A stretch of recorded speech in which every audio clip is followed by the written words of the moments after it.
Welcome to the Clive Barker Podcast, episode 88. This is 2014 in review. So, Jose and Rob and I talked about 2014 and what were all of our favorite things of 2014. We couldn't go over every little piece of news, but we did talk about our favorites, and obviously there was some overlap. Hey, so I hope you don't mind. I'm putting in a little commercial here for my business, just so if you want to help me out, that would be much appreciated. The more comfortable my living is, the more I can do of this Clive Barker podcast stuff. Anyway, so here it is. Hope it's not too annoying. Give us your feedback if you think it is. Hey, this is Ryan. If you listen to the show, you might know that I'm a realtor in Fairbanks, Alaska. So we have this vast audience, but I only know of one of our listeners who lives in Fairbanks, Alaska. Hi, Ross. Did you know you can help me by letting me find you a realtor in your part of the country or world? I have access to networks of realtors, and many of them I know from past experience as a board president and state realtor board member. The best part is it won't cost you anything. After talking with you, I get a sense of what type of person would be a good fit for you, and when I match you together, I get paid a portion of the commission after you buy or sell a property.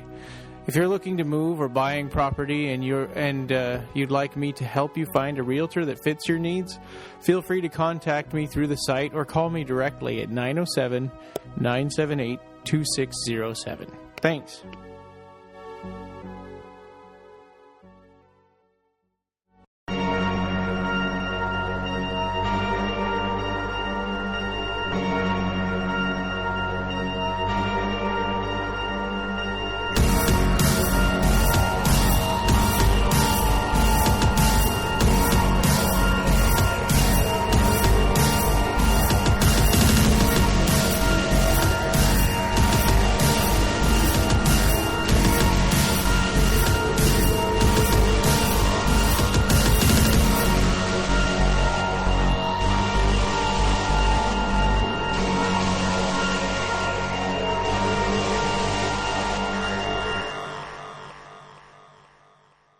Can you guys hear me okay? I've got a new microphone now that I'm trying out. Oh, I can hear you. I can hear you perfect. That's cool. Crystal clear.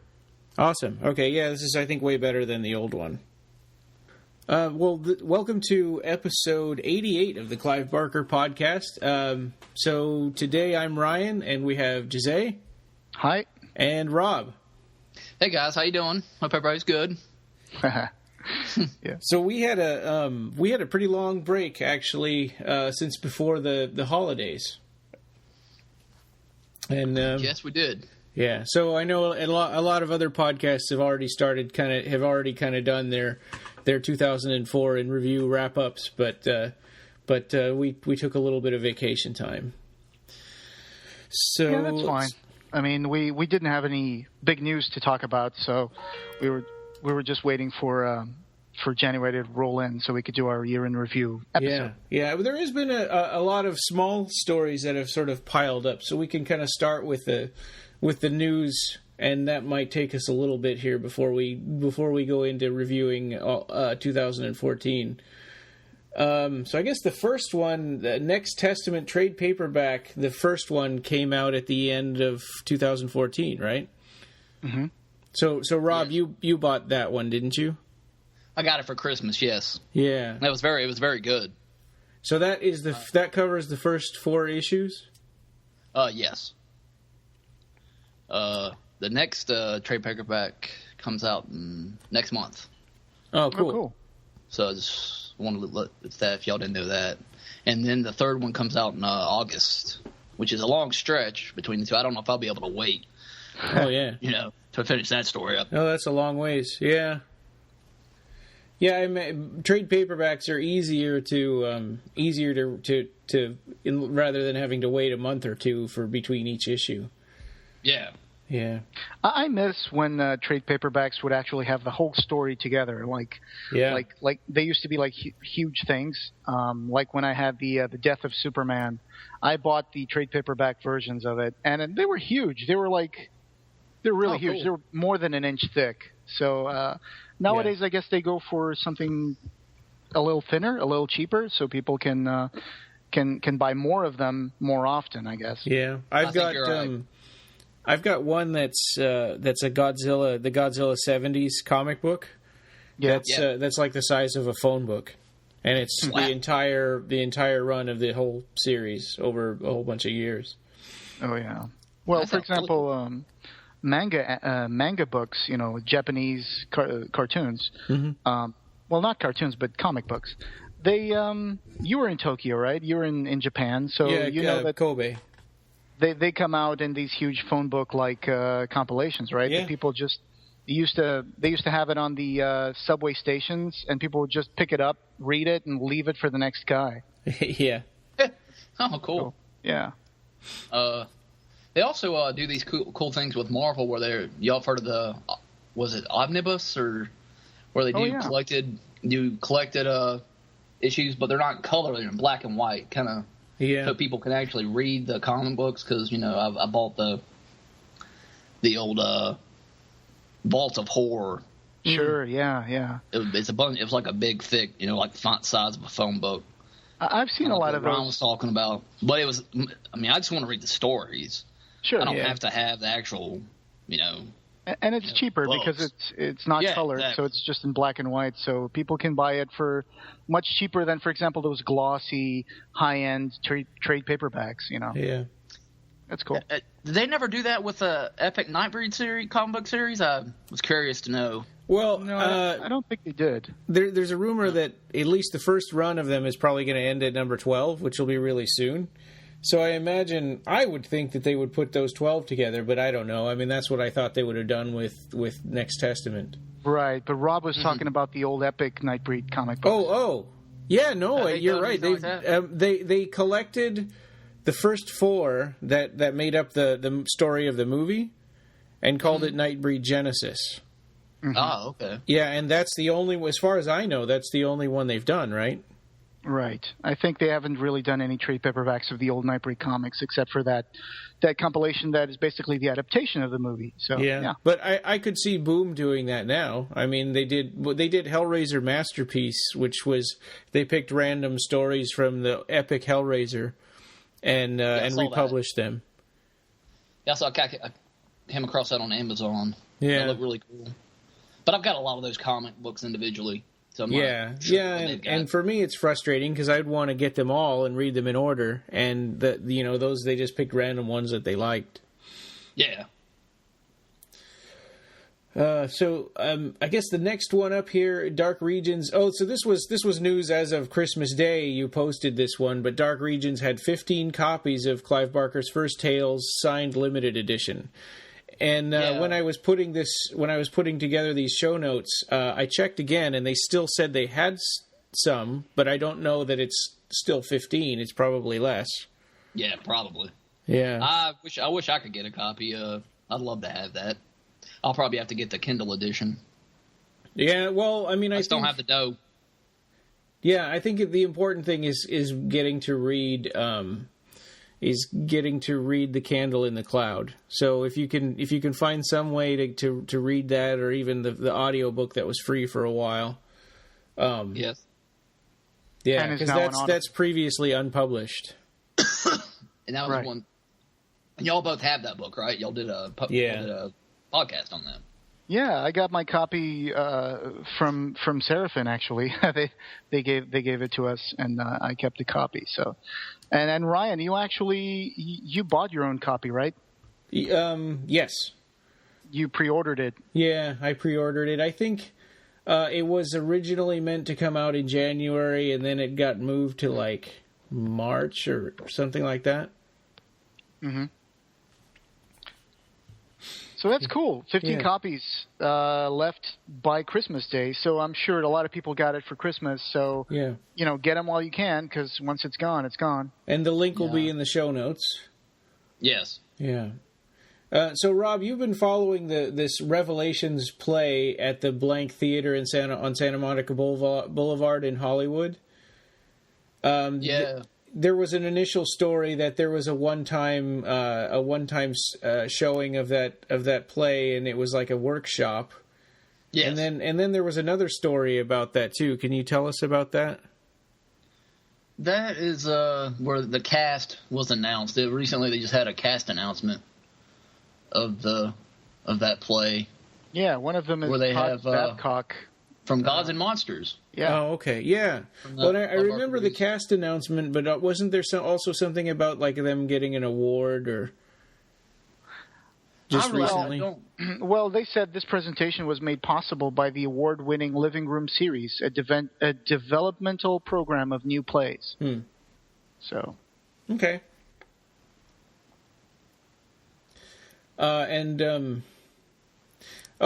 The Earthling edition of the Scarlet Gospels, the Earthling Special Edition, you can pre-order it very soon, right? Rob, you had posted this news also, but so they were just saying basically, hang on, we're going to, I know I told you we could pre-order it at the beginning of January, but just hang on, we're still working on it and we'll have it ready soon. Yeah, that's what I gathered from the report by, what was the guy's name? Oh, from Earthling? Paul Miller? It might have, let me see. Here we go. His name is, actually, the quote I have, I don't have a name. Oh, okay. For the guy. Okay, well, Paul Miller is the editor of Earthling Press, so I guess probably it's him. He must have been doing the announcements here. So I'm just saying because usually I get the emails from Earthling Press, and it might be Paul Miller. Yeah, but anyway, that's a really cool update. Yeah, it'll make a nice companion piece if for the people out there that have the 20th anniversary Earthling publication of the Hellbound Heart. Yeah. And also, I was looking at my Paul Miller Earthling mailing list emails, and I found that he sent an end-of-year update on December 31st from the Earthling Publications newsletter, where he said, "For those of you who didn't catch my recent Facebook note, 2 quick updates before the new year begins. Clive Barker's The Scarlet Gospels, I had stated I'd begin taking orders on January 1st, but I need a bit more time, hopefully just a few weeks, to get a few final things sorted out. Thanks for your patience and enthusiasm." So, and the other announcement was about a Joe Lansdale's book called The Thicket. So, that's pretty much the announcement there. Cool. I also have a little other email that he sent, Paul Miller, on November 5th. He issued a Clive Barker News email saying that Earthling would publish the Scarlet Gospels Deluxe Edition. So the normal edition, I think, from my understanding, is the Scarlet Gospels are going to be published by St. Martin's Field Press, right? Yes. And Earthling is going to publish the Deluxe Edition. So they acquired the rights to publish it. It's going to be limited, signed Deluxe Edition of Clive Barker's The Scarlet Gospels. I'd assume that's what y'all are going to go for?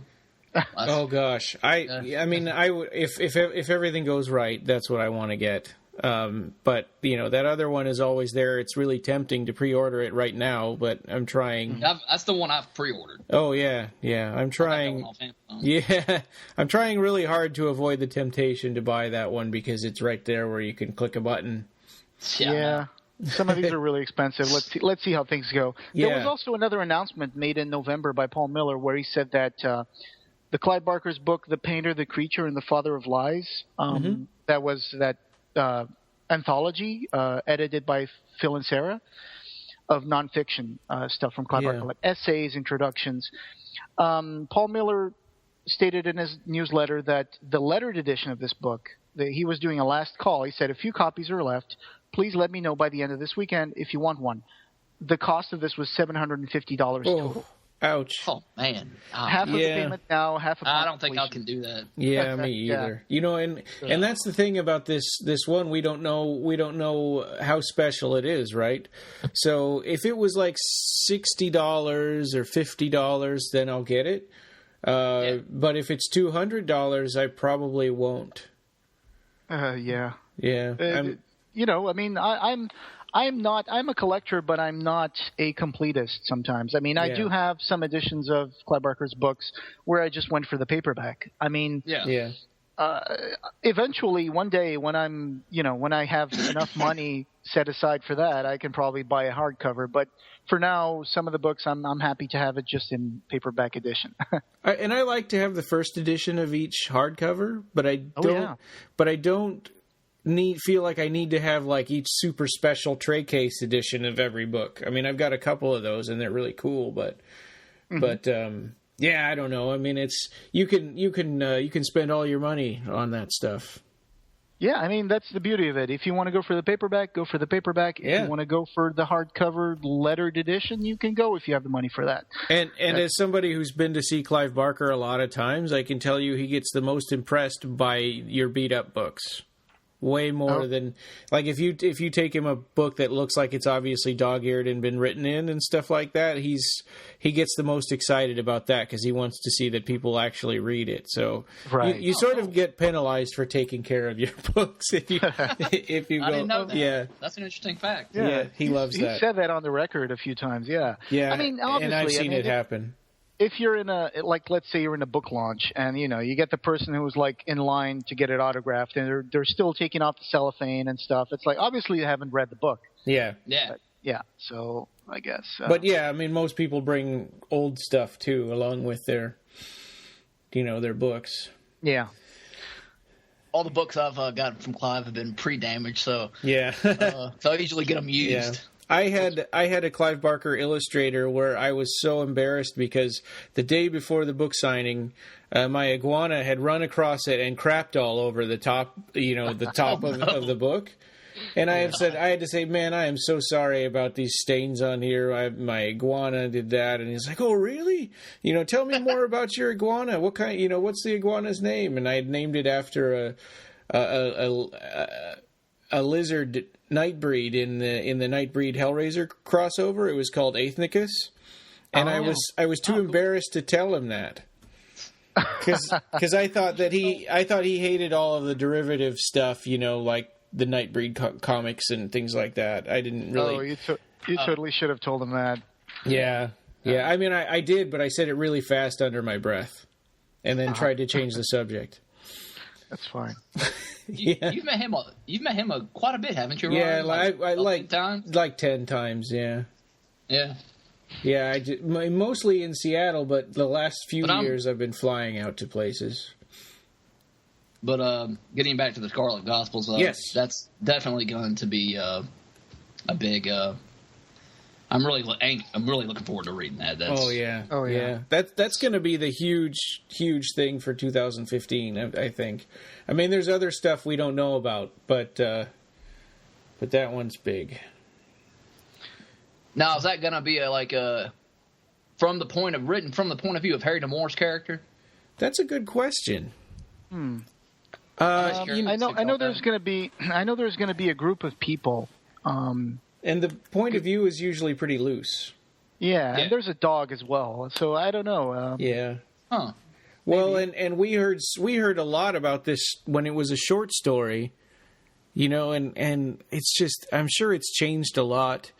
He just got quoted again saying it was his goodbye to Pinhead, but it was an old quote, right? That was a quote from after he got disgusted with seeing Hellraiser 5. Yeah, that was that quote. You're right. Yes, from 2000. So this story's evolved and changed over all of these years, and it's possible, it's kind of likely that maybe Pinhead is still getting killed off, but we don't even know that for sure. Yeah. Right. He always adds this personal twist to things. So I guess we're just going to have to wait and see. I'm really excited because at one point he was mentioning stuff like he was going to show the city of the fallen angels, that Lucifer and Jesus were going to be in the story and all that. And like you said, I mean, we saw in his office all the huge binders and folders and boxes of stuff about the Scarlet Gospels and labeled as the last Hellraiser story. Yeah. So and another one was Heaven's Reply was another binder that was an old version of Scarlet Gospels.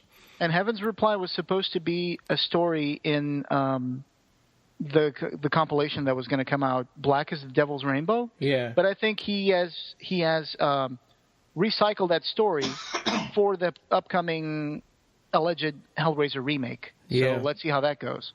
With the Devil's Island thing? Yeah. And that, because I would have loved to have read that story, and if that thing goes into development hell and then we lose this short story because of the Weinstein Company, that I think that will be a real shame. I think so too. So I would hope they would let him go. Sorry, I don't mean to interrupt. Oh, well, you know how it just studios, they just sit on scripts forever. And then the writers say, well, if you're not going to use this, can I have it back? And they say, no, we bought it. This is ours. Right. I know. You're right. You're right. They pay for it. Yeah. So let's see what happens with this. I hope that doesn't happen. Yeah. Yeah, me too. He could just change it a little bit, I guess, and then publish it. I don't know. I don't know how the legality of all that. Okay. So, next in line is the Dark Delicacies is going to host a signing where Tony Todd is going to sign Candyman Farewell to the Flesh, right? Yeah. I wish I was out in L.A., man. That's somebody cool. So that place it's a store, isn't it? Yeah, it's a really cool store. I flew there for a book signing once. Or actually a signing for Midnight Meat Train, the movie. So they sorry. No, I was just going to say this signing is going to take place 2 days from now, on January 10th at 2 p.m. Yeah. Dark Delicacies. So go there and check it out. You can get your DVD, signed by Tony Todd. And if you can't make it, or if we don't publish this episode in time, you can also call Dark Delicacies and buy one from them, and they'll charge, a typical Blu-ray might be like $25 or something, and they'll charge you $40, but it'll be autographed. Mm-hmm. So I've done that. That's how I got Books of Blood autographed, and I got Dread autographed. Nice. Oh, nice. Yeah, Dread. Yeah. So Dread's not my favorite movie, but I had never seen it when I did that. Who signed Dread? Oh, I think the screenwriter and one of the actors. Oh, okay. Maybe the director. Sure. De Blasi. I can't. I don't pull that out very often. I get talking about. Okay, now I don't get on a tangent here, but the new Dread movie. Yeah. It is. It was pretty forgettable. I didn't really enjoy it that much, but we've talked about that, so we're not gonna get into that in the news. But people are funny, There's like, because there's a lot of people that love Hellraiser Inferno, and there's a lot of people that love Dread. Mm-hmm. And I guess we don't have to understand it. Sure, there's people who love Beverly Hills Chihuahua too. That's like your go-to example. Yeah, that is my go-to. You brought that up in a comment recently. The existence of that movie offends me. The existence of that movie, I take it as a personal offense, especially when we were in 2012, we were starting the Occupy Media movement, and the Beverly Hills Chihuahua 2 had a Blu-ray and DVD combo special edition, and I was like, I don't want to live in a world where Nightbreed doesn't have a director's cut, but this movie has like a special edition full of extras, DVD Blu-ray combo. Yeah. That was anyway. There's a lot of movies that don't deserve the Blu-ray DVD combos. Yeah. Hellraiser Revelations. I was surprised that they actually released that movie. I bet it made money too. It had to have. Yeah. I think they contractually had to premiere it in some cinemas, and they used like dollar cinemas to premiere that movie. I thought they premiered it in one cinema, and basically just the cast came to it. Right. Just like one cinema or a very limited screening thing. Yeah. But that's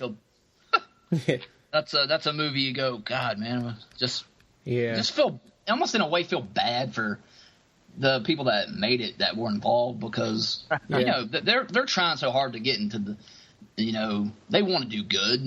That director, well, sure, they want to make money. That's fine. Movie making is an industry. I understand that.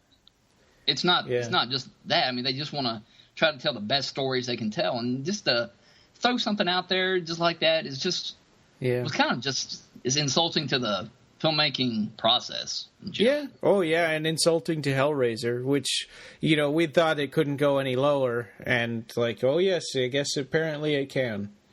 Yeah. I agree with you, Jose. I'm kind of done with the Hellraiser cinematic universe myself. It's just so. Yeah, I really don't like there being 9 Hellraiser films. To be honest. Yeah, and they've got no continuity and they don't make sense with each other. Yeah. Except for the first 4. The first 4, they tried to put them together and make a semi-coherent story. But then after that, it's just chaos and nonsense. Right. But, thanks to Rob, we've been having so many new posts and news posts on the blog. Yeah. And some of them I haven't even had time to check out. Like, there was this new one that came out about Clive Barker. It's called Imaginative Grotesque Arteries. What is that? That is just some guy had emailed the podcast. You remember this, Ron? Yeah. Yeah, he wanted us to let everybody know that, was it in Denmark? It was a Danish premiere of screening of Nightbreed. Yeah. Oh, cool. Next month. Yeah. Oh, yeah, when Nightbreed turns 25. Yeah, that's cool. Yeah. And it's not just Nightbreed they're showing also Hellraiser and Lord of Illusions. It's Clive Barker with all his films. Oh, nice trifecta there. Yeah, so that's pretty cool. So if anybody out there is Danish and you're listening to this, check out our show notes and our website because we've got news about that. Yeah. Yeah, we have a Facebook event that was sent to us and an official listing from the website. We'll add that to the show notes. Yeah. Okay, so this caught my attention right away, and Gauntlet Press, to me has a pretty awful website because Phil and Sarah posted this news update, and I was trying to find what's the news in here, and I couldn't figure it out. And then Rob put the story up, and then I went back. It's like, oh, okay, there it is. So Richard Matheson's Beardless Warriors set is going to have a Clive Barker story set in that universe, right? Yes. And it's a 2-book set. And he's providing the cover art for the book where everybody's contributing a story. I believe that's the way I read it correctly. Clive Barker's doing the cover art for it. Yeah. Nice. So I'm always on the hunt for, stories that are, the rare short stories and stuff. So that's exciting. I can't wait to... Have y'all read that book? I've never read. No. I need to read more, I need to read more of his stuff. I have read I Am Legend. Yeah, that's the one everybody knows. Yeah. Oh, yeah, Richard Matheson. I think I read a book about, this magician. I forgot. I read it when I was a teenager. So, that book is called Beardless Warriors and Brothers in Arms.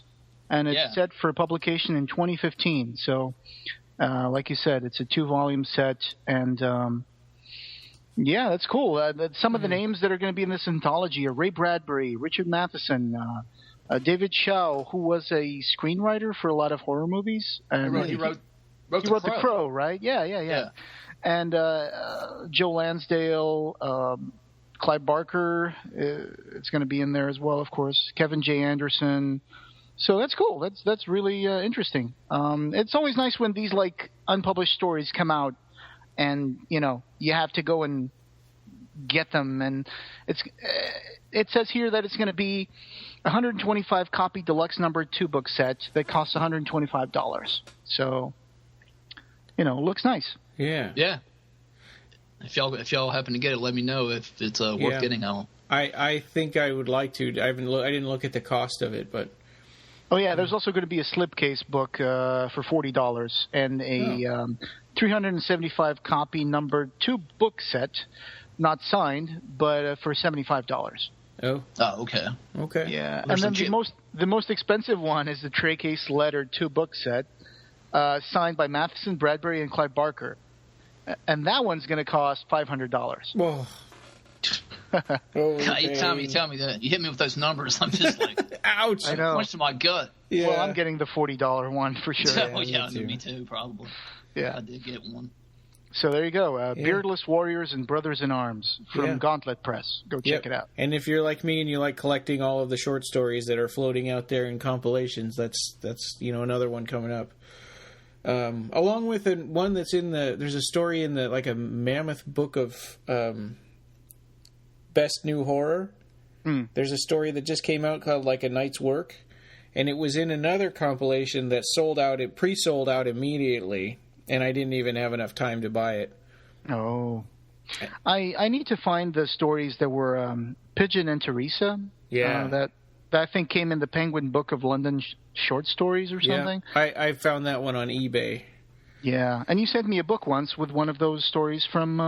I think I sent... Did I send you Primeval, maybe? Primeval, yeah, which had that bookend story that became one part of the Clive Barker book that he wrote when he was depressed. I think that... No, that had... I think that... Doesn't that have, like, Hermione and the Moon or The Departed? Oh, yeah. I think it was that. Yeah, never mind. Okay.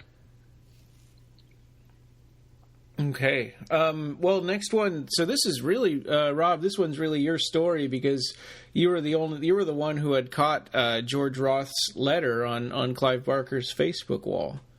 Yeah, I just was searching, just for looking for news one day, and I saw this letter, and it said, "Dear Clive." I thought it was a fan or something like that at first, thinking about the director's cut. But the more I read it, I was like, sounds like an actor, and then I realized it was the guy that played Kane. Kane, yeah. Yeah. So I just, made a story of it because I thought it was really cool, It was. Yeah. It was a great touching, find. letter from. Yeah. And it's not to say that you're the only one that posted news about it. I'm saying that you're the only one that even found this on the page. Yeah. So, and not even the people at Clive Barker's office knew about it until you made the post, and then Mark Miller contacted me and said, "Hey, can you hunt down this original post because I can't find it?" So I was like, okay, well, I'll see what I can do. And I looked, and I was like, oh, there it is. And I sent him a link to it. So I think that, you were responsible for Clive responding to this letter, too. Well, yeah, I was telling, messaged Mark Miller, and I was talking about how the Clive Barker dress cut, how it's brought kind of, I think it's cool how it's created this emotional response between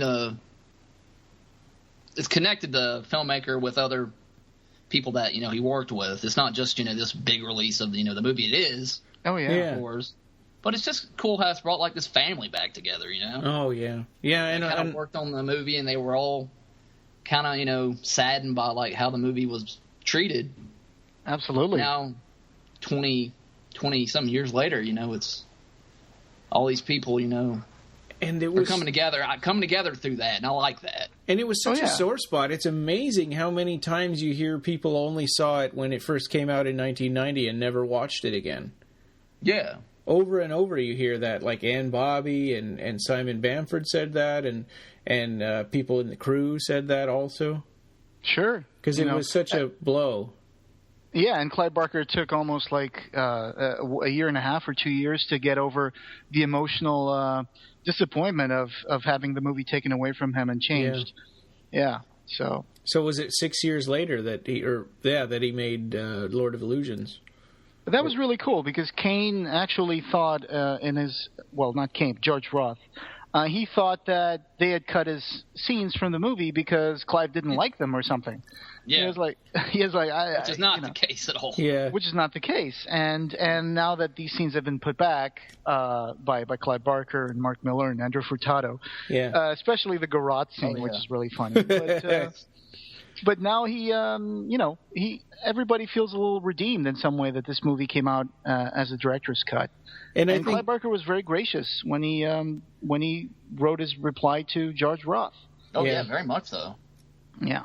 And David, it's funny. David wrote a comment on this article, and he was like, well, he said he was laughing out loud at the scene where he hands the shotgun to Decker, and Decker's like, yeah, great, wonderful. Yeah. Yeah, and Clive Barker said, "Dear George, as you have now learned, the experience of shooting Nightbreed knocked me sideways. But as you so beautifully elucidated in your missive, I was not the only one. There were dozens of other people like you whose work until very recently remained unseen. These people, to quote the poet mute inglorious Milton had sunk in oblivious sea. I was able to voice my complaints. I had a platform. You, however, were one of the many artists who did not. This is criminal because you shined as Cain, embodying perfectly what the Sons of the Free represented. Cain was a sick, fetishistic obsessive, and you dove into the role with gusto. When put back into the picture, your scenes feel right, and I'm happy that at long last, your scenes and those of so many other deserving people are able to be viewed. George, my friend, your feelings are well appreciated, and most importantly, your contributions as an artist are not forgotten. Thank you for your letter. Fondly, Clive Barker. Now, that's class. That's class. Is. That really is. I mean, I would hope, I hope George has seen it. Yeah. Form. I really hope he sees it. Oh, yeah. He hasn't responded on here yet, and he did respond right when you posted his first letter. Yes. Yeah. Yeah, he did. Which is pretty cool. Circumstance. Yeah, that is cool. You're right. Yeah, a proud moment for our site, for sure. Yeah. So originally I had this at the beginning of the news because on the 17th of December, you could pre-order Midian Unmade from Amazon. But now, I think, was it today or yesterday, there's some new news about it? Oh, really? Yeah. Yes, today. Today I posted a quick update. Yeah. I actually had the cover for it. Ah. And it was just mentioning that you could pre-order it, but you said I pre-ordered mine back in December too. So. Oh, okay. Well, I couldn't remember what date, but your story was from December 17th. Yeah, you're right. It was. Yeah, so that's what Yeah, it's been on pre-order and Amazon for a while now. Yeah, somebody posted on Occupy Midian today, hey, you can pre-order it from Amazon just finally. Yeah. And it's like, well, actually, it's been like a month. Yeah, I know. Yeah, but I mean, Amazon, they do that all the time. They do every time they hear a rumor about something, they put a pre-order thing, and then they just put the cover on later, fix the price, and I've seen them put on pre-order, or at least list the Scarlet Gospels a couple of times before it was ever, considered for a publication or announced. Right. They didn't even know who the publisher was. Yeah. Yeah. They want everybody to commit to their buying it from them. So they'll just make stuff up. Like as soon as the new series of Simpsons comes out, they put the next one on there, even just because they're assuming it's going to be out. Yeah, the Simpsons are never going to end. Yes. Yeah. I did not know that though about Amazon. That's interesting. So the new news is that you can pre-order it from Tor also. Yeah, that's the new part of it. Yeah, and that they have the cover, which, Jose, I thought that Vance Kelly was doing the cover for that. Maybe that didn't work out. No, I think that was, at one point that was considered, they were going to use that poster that he did for the screening in Los Angeles. and the Crest Westwood. Mm-hmm. But then I think they decided to go with that for the I'm sorry, let me rewind here. Okay. At one point it was considered to use Vance Kelly's artwork for the book of Midian Unmade. But then I think they chose to go with that for the poster of the screening at the Crest Westwood of the Nightbreed Director's Cut. Okay, I understand. Yeah. So that I think that's what happened. Okay. So when you say let me rewind, do you want me to edit in rewinding sounds? Or do you want me to edit it out? Sure, if you want to. If you want to, that's fine. Okay. That'd be cool. So, site news. So you did a review of the Next Testament trade paperback. Yeah, I really enjoyed that story. Yeah. I told how in the review I talked about how I'm not really into mainstream comics anymore. Mm-hmm. It's just not my thing. Have y'all been keeping up with any new comic books that are worth reading, or other than the DC and Marvel? Not really. I'm right now. The only comic books I'm buying are the Hellraiser one, the Bestiary, and the Nightbreed one. And I'm buying some other stuff from Neil Gaiman, and I'm buying regular show. Oh wow! That's pretty much the comics I'm buying. I just am buying Clive Barker stuff. That's it. I mean, I've been into the Teenage Mutant Ninja Turtles since the first, the 80s ones before the cartoon came out. Mm-hmm. But It's like Eastman I've never read that. I'd love to read those. Kevin Eastman sold it out to Nickelodeon, and Peter Laird has taken over, and they used to be partners. And it's like now I don't know. I don't like it, and I don't like when they have the multicolored headbands, and it just feels like it's all derivative of the cartoon when it should have been of the original comic instead. And sure, yeah, I remember. I think I own a graphic novel of the first few issues of the Ninja Turtles, where they all have red eye masks. Yeah. Yeah. And I was like, how are they all red? I thought they were supposed to be different in color, but I grew up with the cartoon. Yeah, so. That's the original. I mean, that's the way they should be. Right. Have you seen the new movie produced by Michael Bay? No, I haven't. No, okay. I'm scared. Okay. Yeah, I know. I have not heard anything good about it. Have you? Not either. I haven't heard anything good either. I heard that it's not as bad as people expected it to be. Yeah. I mean, I guess it's like Transformers. I don't feel as connected to. I mean, I had them when I was a kid, but I don't feel as connected to those. I don't say like that Michael Bay is destroying my childhood if he makes a bad Transformers movie. Right. But the Ninja Turtles, I would, that has a potential to make me a little angrier. Coming soon, Michael Bay's The Magica. No, please don't. That's a real kick in the stomach. I know. But head out. What's really cool is that we can fit a car chase scene in there somehow. Yeah. The good thing is that you guys came up with some features for the website. Oh yeah. So Rob is here, and we're all, and we're and our site is more kind of alive, and it's sort of I feel a little more motivated and more enthusiastic about different kinds of features, and these are some that I stole from other blogs that I like, but weekly 5, so not necessarily every week, but a list of 5 things. I've got a couple of them that I'm working on, and then Tuesday Tunes, I posted one of those already where you just pick a song that's somehow related or tangential to Clive Barker stuff, to post on there and talk about a little bit. Retro reviews, because there's going to be kind of a difference between retro reviews and reviews of current things. So retro reviews aren't, we can take our time and work on, and they don't have a time limit, to get them out there. Well, our friend Andrew already started doing some retro reviews back in the day when we got started with the blog. Unfortunately, he can't do that anymore, but we were definitely doing a return to the retro reviews. Yeah. And I think Rob did the first ever weekly 5, right? You did a top 5 best Pinhead scenes or something? Yeah, that was when I first started posting news for y'all. Yeah, that's right. Yeah, that was cool. Yeah, I really enjoyed that.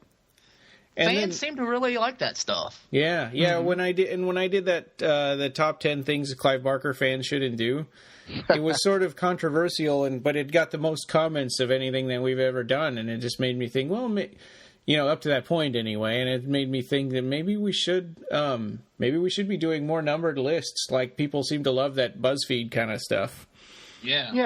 We're not going to go into the clickbait kind of stuff like no. But yeah, well, these things sometimes they go viral. It's nice. It gets more people to find the blog, to visit it, to find out about the podcast. So yeah, it's cool. And then from the podcast, learn more about Clive Barker and maybe buy more of his stuff. And did you mention the Collector's Corner feature? Oh yeah. No, I didn't. Sorry, I interrupted. Yeah, Collector's Corner. So we all have like cool, interesting stuff that probably not everybody has. So it's good to write a little feature about one of those things here and there. Maybe every week one of us can highlight something that we have. I'm working on one about Jump Tribe right now. Mm-hmm. I have the barf bags that were given at the premiere of Hellbound. Oh my God! Really? Yeah, paper barf bags saying Hellbound, Hellraiser. Oh no! I was prepared for you to say that you have the Midian key from. I was not prepared to hear that you have Hellraiser 2 barf bags. Oh yeah, that was the big deal at the time. That was like one of their like controversial things. Like, oh my God, it's the premiere of Hellbound. They're distributing barf bags, and yes, I got a couple of those from eBay back in the day. I actually gave one of those to one of my friends, Jonathan Q. Oh, yeah. I actually sent him one of those because I had two. Yeah. But that was cool. Yeah, so we can definitely do Collector's Corner. Yeah, and I would like to extend the invitation to anybody who wants to send us photos of their collection, too. I mean, yeah. Oh, yeah, definitely. Yeah. Yeah. You have a lot of cool stuff, Jose. You have recently acquired, I saw a pin from Hellraiser 3, didn't you? Yes, that was thanks to a friend of mine from Brazil. Antonio. He actually went...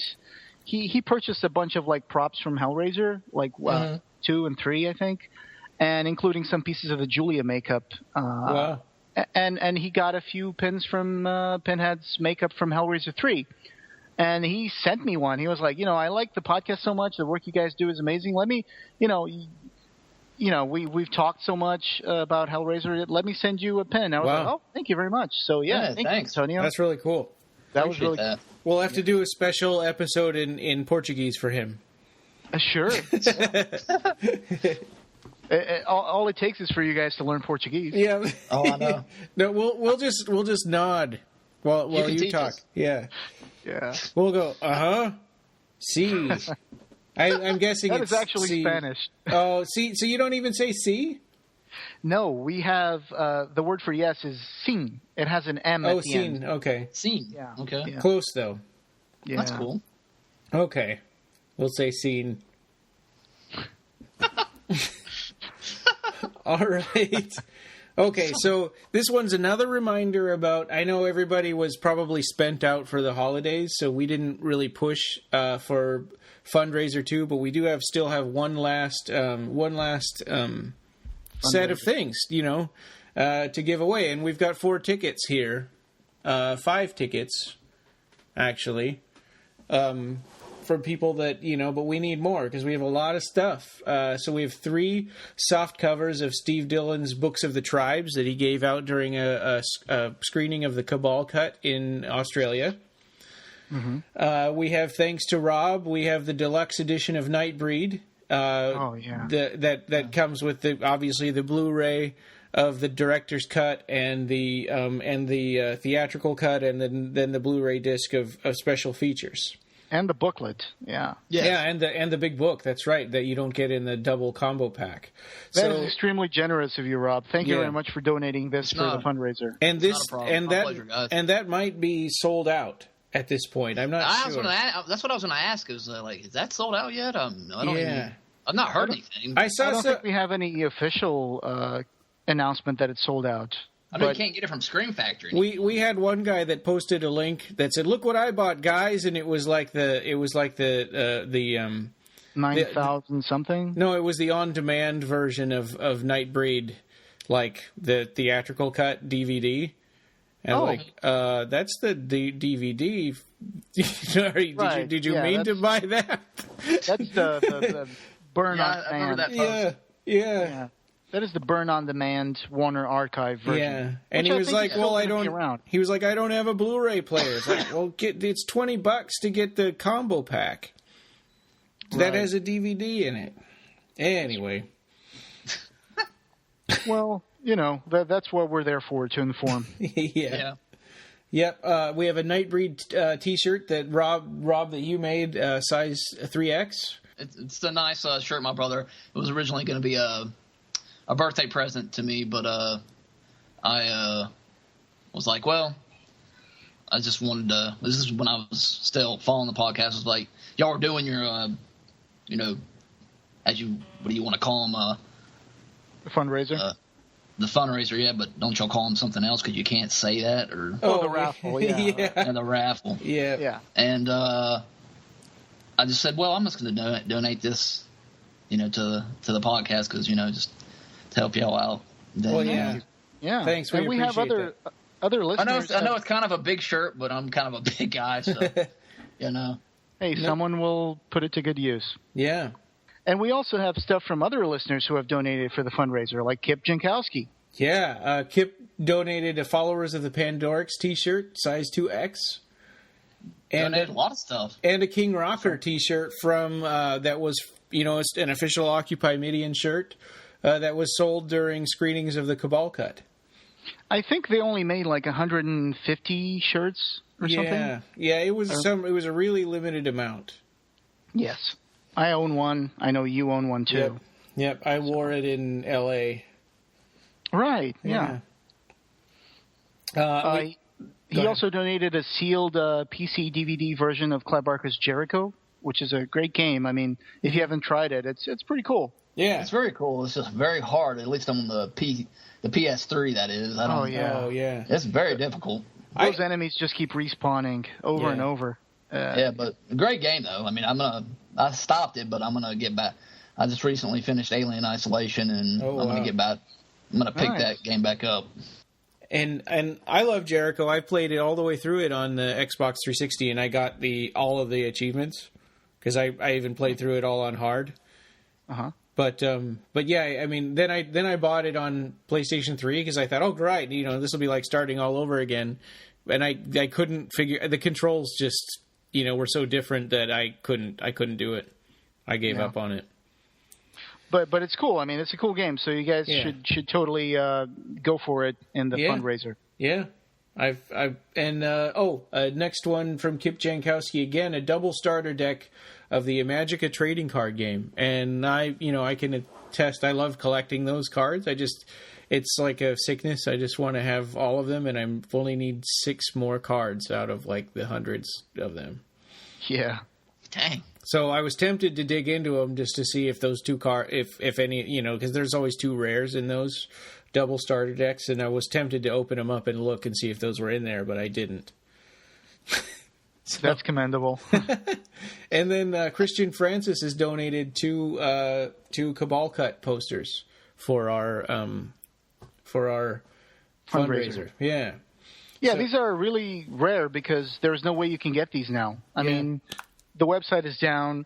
The Cabal Cut is no longer, being screened. So if you ask me, you can buy them because I've got a ton of them. I actually gave away 2 as a white elephant gift at the Remax Christmas party. And really? People are like, "What is the cable cut?" I was like, "That doesn't say cable." Good Lord. Yeah. Well, anything to cut down on clutter, I guess. Yeah. I still have a huge pile of them.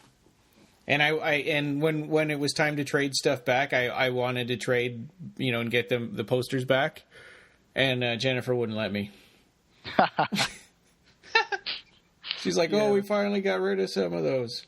But yeah, they are rare. It's just that because of being an Occupy Midian, I got a bunch of them. Oh, sure. Yeah. All right. So that was it for our site news. We're really excited about the new year for for our site and our podcast and stuff. We got a lot of cool stuff coming. We had a really good year of 2014 if you're a Clive Barker fan, I think. Yeah. I do too. Yeah.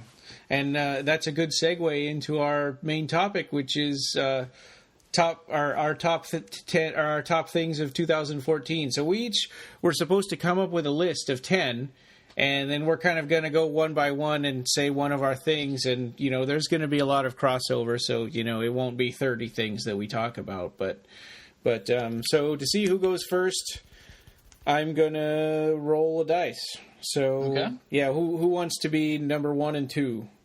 I'll take it. Okay. And then Rob, you want to be 3 and 4? Or 5 and 6? Yeah, sure. Okay. I'll be 3 and 4. All right. Okay, so 5. So that's me.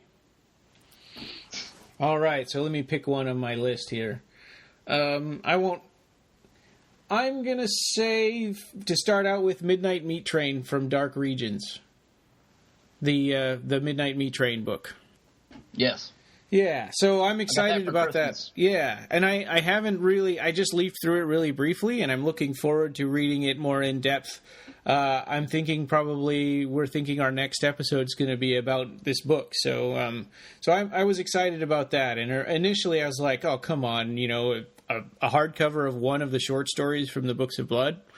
But it's a really nice edition. It is. Oh, yeah, and it also brings the script of the movie adaptation. As well as pictures, Yeah, exactly. And as far as I know, I haven't seen that anywhere to buy. Yeah, me neither, except for this book. Yeah, so you might hear my mouse clicking. I'm just crossing that one off. I'm actually going to upload to the YouTube channel. I promise I will do that this weekend. I have to upload the unboxing video of Clive Barker's Midnight Meat Train hardcover because I got that from Amazon. Oh, yeah. Yeah, and I did the unboxing video, but I haven't edited it yet. So I will post that and, possibly even give you guys a review and pictures of the book, how it looks like on the inside. That would be awesome. Yeah, it would be. Yeah. Sure, I'll do that this weekend, I promise. Well, Jose, do you want to do yours next? Because since I was 5 and 6, we'll go to 1 and 2. Okay, so I had some things marked chronologically, but I'm going to go for January. I was very excited when I heard in January the announcement that Raven Banner had optioned Jacqueline S., the movie. Yeah, and that one's on my list too. Which we all know that at one point Russell Charrington was working on the adaptation for Jacqueline S. Mm-hmm. He even went so far as to do kind of a teaser thing to show Clive Barker. We saw some pictures of that. We posted it on the blog of the podcast. That 2 pictures that depicted Russell Charrington along with the crew shooting like some effects shots just to see what they could do. But then Raven Banner, a Canadian company, ended up optioning the story. And, of course, when they did this, later they announced that Jovanka Vukovic was going to be the director of Jacqueline S. Yeah, and Russell's a producer. Yeah, Russell's a producer. Yeah, so that's really cool. I'm looking forward to that movie coming out. Are they going to start shooting sometime this year, or what? What's the... They're still looking for funding, as far as we know. Oh, yeah. Okay. Yeah. I think they're still looking for producers. More producers, I mean. Yeah, well, I mean, it's exciting that they've already got Lena Headey lined up to play Jacqueline S. So you would think that would help get people interested. Yeah, people might recognize her from Game of Thrones as the Queen. I forgot her name, Cersei. Yeah, you're right. Yeah, Lannister. Yeah, so. Or as a lady that gets killed in what is that called? Not Left for Dead. Oh, the one with Chrome Skull in it. What is that called? I'm not sure. I don't remember what you're talking about. I've only seen her in like 300, and she was in Dread. Oh yeah, she was in 300. That's right. Oh right, yeah, she was in Dread as well. She was Mama. Yeah. Yeah, that was a cool movie. And I'm talking about Dread, the AC AD 2000 character. Yeah, that's the one I was referring to earlier. Right. And she was Sarah Connor in the Sarah Connor Chronicles on TV. Right, the Terminator TV show. Yeah, I forgot about that. That was actually a good underrated show. Yeah. Yeah, pretty cool. Okay. Rob, what's your first one you want to say? Mine is the Books of Blood motion comics. Oh, yeah. From Madefire. Did y'all see the first? There's only been one yet. They were supposed to release Midnight Meat Train in December, but I guess they must be having some delays or something with that. But we actually saw some of the artwork laid out to make the Midnight Meat Train one. You did? Yeah. Well, how did it look? Well, what was it, Jose? You remember? It was like it was. We saw. I think it was a CD Father. There was a monstrous old man and seemed to have like a cage built over his face. Yeah. And then we saw some other things. We saw, I think, Mahogany, like this big guy with an apron. Yeah. And there were several paintings that Clive Barker did for Midnight Meat Train, some of which you can see in the Midnight Meat Train hardcover book. Yeah, or maybe all of them. Sure, maybe all of them, yeah. Yeah. I haven't seen yet the Clive Barker Books of Blood on the Madefire app. Is there a sample we can watch somewhere? Yes, there is. There's one at DeviantArt and on the Madefire official site. Okay. Oh, of course. It's about 5 pages sampler. Actually, I'm looking at it right now. It depicts the cover saying Clive Barker's Books of Blood. It seems like it's been like cut on skin, and then there's 2 kind of grayish zombie-like hands, and it says tap here to begin, and I'm actually doing it right now. Oh, that's really cool. It's on DeviantArt. Yeah. Wow, pretty cool. And it's got music too. Yeah, they do have an actual composer doing scores for each story, apparently. Well, it's very good. That's cool. Very creepy. I got the app on my phone, and but then they're like, oh, you can't get that particular one on the phone app. You have to get it on the iPad app. So I need to go back and do the iPad app and then buy it on the iPad, and I just haven't gotten to that yet. But I plan on it. Yeah, I'm gonna check it out now that you've told me that it's on DeviantArt. I actually have the link right here, so I'm gonna look at this and maybe do a blog post about it later. Cool. Yeah, dude. Good. Very much worth it. It creates it's got a very movie experience kind of about it. Mm-hmm. When you watch it, I'd watch it with the lights off. Okay, that's a good idea. Very good mood. All right, very good mood. So we'll check that definitely, out. that was one of my favorites of the 2014. Awesome. Well, my next one would be despite myself, despite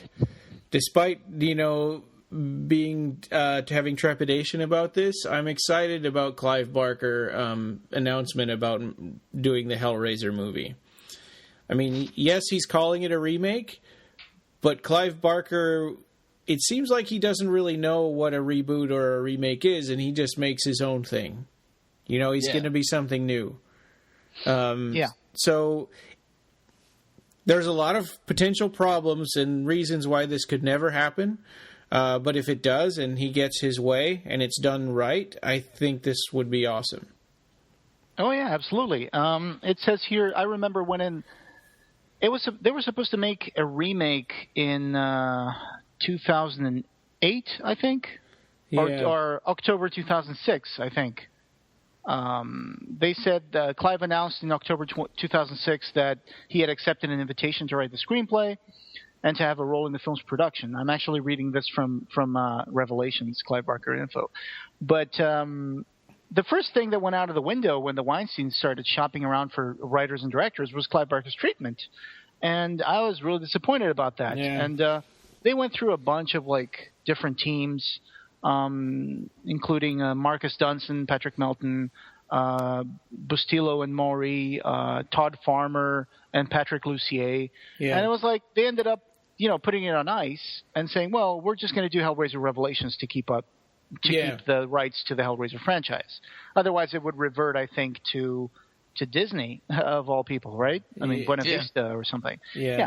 So now it seems that I remember the day when Clive Barker posted on Facebook that he had just had a meeting with the Weinstein brother. I think it was Harvey or something. And they said, yes, I'm writing a new story. And like we said in the beginning, it's going to have to do with that story of Devil's Island that was going to be Heaven's Reply. So I'm curious about this too. Let's see where it goes. I'm just a little, I want Hellraiser to be from Clive Barker's mind again. Yeah. I don't want Hellraiser to be something that some other guy came up with where they, just throw out the whole continuity of the other franchise, which is pretty flawed at this point.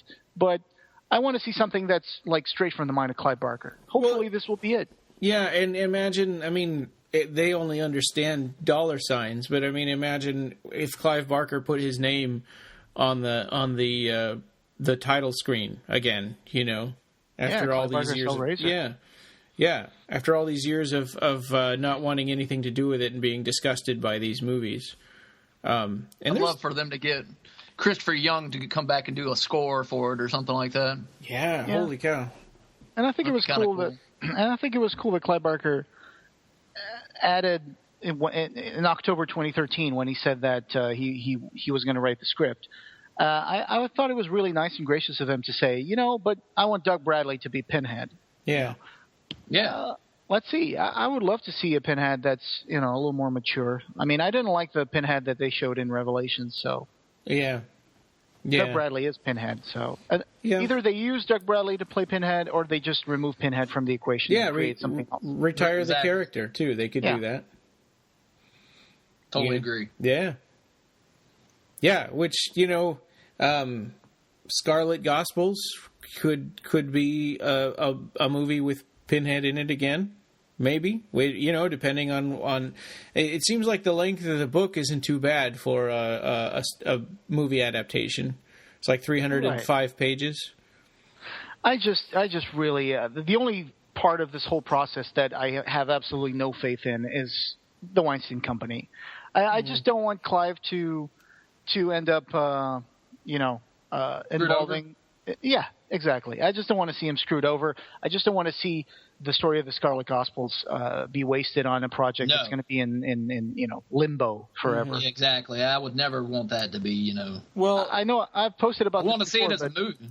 I'd love to see it as a movie, but just to make sure the right people are, involved. Exactly, because every time I've seen one of these major horror franchises have a reboot, except for Halloween, they never really had a sequel. Like Friday the 13th in 2009 or something. They tried to reboot the series, and it hasn't had a sequel yet, although I hear there might be a sequel coming up this year, 2015. So I don't know. Let's see if they make a Friday the 13th Part 2. Nightmare on Elm Street. They did the remake. There was never any other sequel to that. It's been a few years now. Yeah, it was pretty crappy.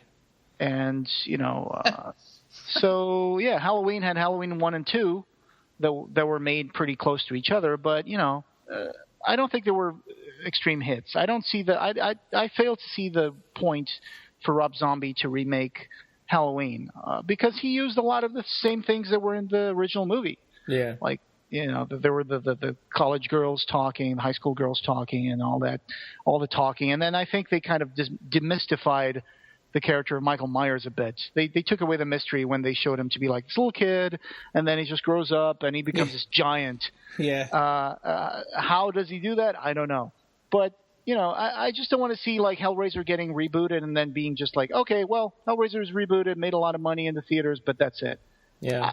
I would like them to do this in a way where they can actually pick up on that and move it forward. Mm-hmm. Yeah. Yeah, so it would be cutting off all of the previous stuff and starting fresh.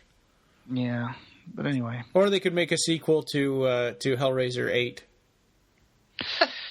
I really want that sequel to Hellworld, don't you, Ryan? Yeah, okay. Oh. That's a joke, by the way, listeners. Oh, I know. I'm not. Yeah. And had killed Bishop. Yeah. And they can put in an alien in there, too. Yeah, oh my God. TV the other night. I was just watching the end of that. Oh, jeez. He was just like, how's that for a wake-up call? I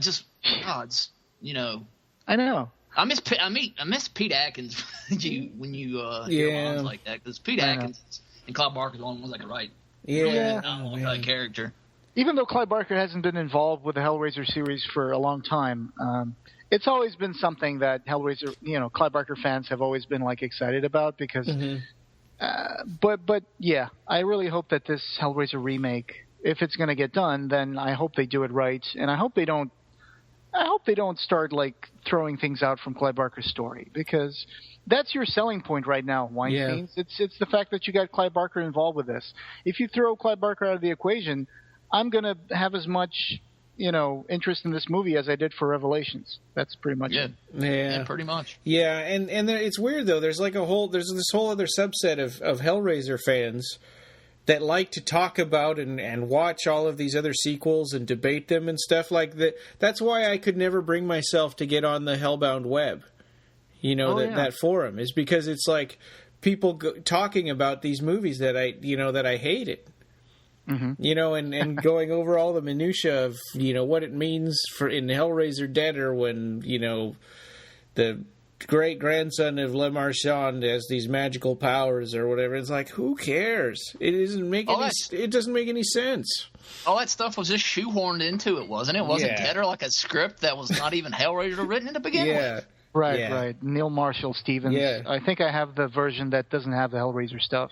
Yeah. And I read that. You gave me a copy, and it's even more boring than the movie. It gets a little boring because there's a part where like the journalist ends up in this dimension where there's absolutely nothing. It's all blank, and there's like this guy in an apron and a knife chasing her, and it's like, it was okay, but I didn't really like the fact that it became a Hellraiser movie. But I guess my point is there are people out there that just see it like a horror franchise, instead of Clive Barker's, cool, crazy idea. And those people aren't necessarily Clive Barker fans. Yeah. But like you were saying, this is still one of the big announcements of 2014 is the fact that maybe now they'll send this on the right path again to make a remake. So let's hope that works out. Yeah. Fingers crossed. Yeah. Okay, so Jose, what's your next one? I would have to say the Nightbreed Director's Cut release in October 28th. All right. And our trip to LA to watch the premiere and, get to visit Seraphin offices and get to see Clive Barker talk to the audience and then thank us for Occupy Midian. That was amazing. I didn't expect any of that to happen, and I frankly was very touched by Clive Barker's gratitude, and I was very, very touched that, like you guys said in the beginning of this episode, that this movie brought back so many people into the spotlight and gave them the attention they deserved. Like people like George Roth, people like Christine McCorkindale, who played Shuna Sassy. Yeah, now she's doing conventions again, thanks to Occupy Midian and the return of this movie.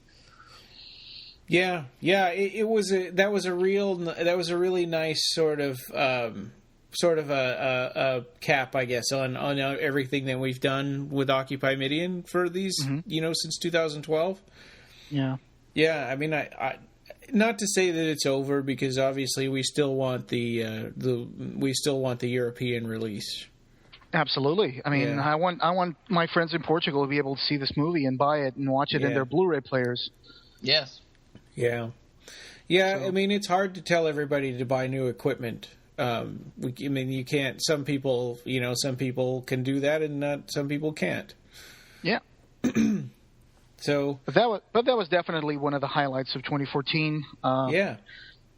Just being able to go there and you gave me like the manuscript of the Magica, like, hey, hold this for a minute, and I picked it up and I was like, oh my God, it's a Magica's manuscript, and I was like, oh my God, I need to sit down. And and everything in that whole building is like that. So it's like, oh well, here's the clapperboard thing for Hellraiser, or here, these aren't prints; these are original paintings. Every single one of these things. Absolutely. Yeah. And Charles Hayde was there. Eigerman. Yeah. And Stephen Mercer, and the set designer, and all these people were there, and Nicholas Vince, Simon Banford, and Bobby. I mean, I've never met Craig Sheffer though. That's one of the things I would really love to meet Craig Sheffer, because I think he did a great job as Boone. But it was an amazing thing, and just to have that box arrive from Shout Factory 2 weeks or maybe even more than that earlier than October 28th. I mean, I got that box in the beginning of October, I think. The first thing I did was I just took that thing out of the box, opened it up, put it in the Blu-ray player, and just started watching it, because I was like, I want to see this. Yeah. It took literally like 5 minutes from the knock on the door and picking up the box, and I was like, oh my god, it's a movie. And I picked it up and immediately just put it on my Blu-ray. I didn't even open the deluxe edition until the next day. I was so impressed, because I bought 2 copies. I bought the deluxe edition and I bought the DVD Blu-ray combo. So I opened up that one first. I was like, all right, this is going to be the watching copy, and I put that in, and I was like, wow. It was a complete moment of of reward and just peace and accomplishment. Yeah. And then the names were at the end. The special restoration credits were there, and that was so surreal in Los Angeles when those credits came up and people were cheering for us. Yeah. Oh, cool. You didn't ever say that. That's cool.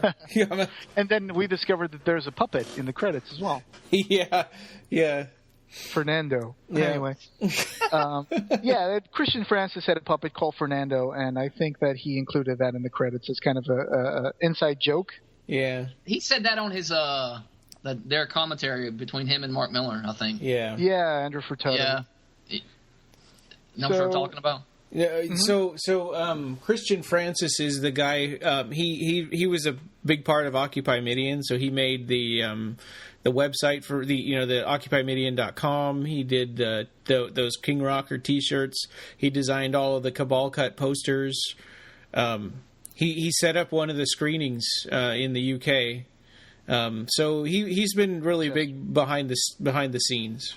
And he also worked on a few drafts of the script for Jekyll and Ness adaptation. Yeah, and he did that card or that painting at the end of Nightbreed, of the director's cut, that showed the extension of the mural that showed like Boone and Laurie on the hill.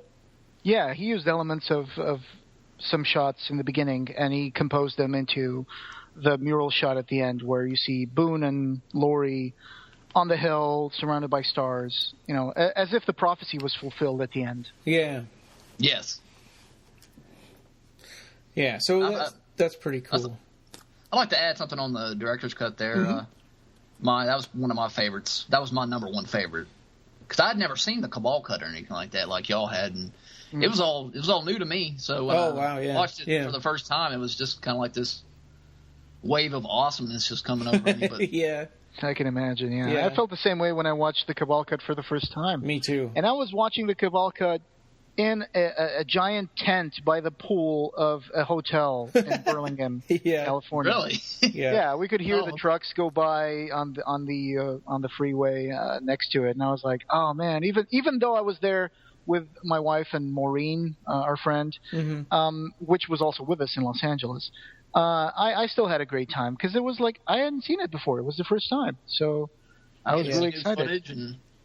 Yeah, that's what watching it the first time was kind of like, it was almost like a dream in a way. You don't know what I didn't know what to expect. How it was, because I kept myself pretty much spoiler free until it was released on October.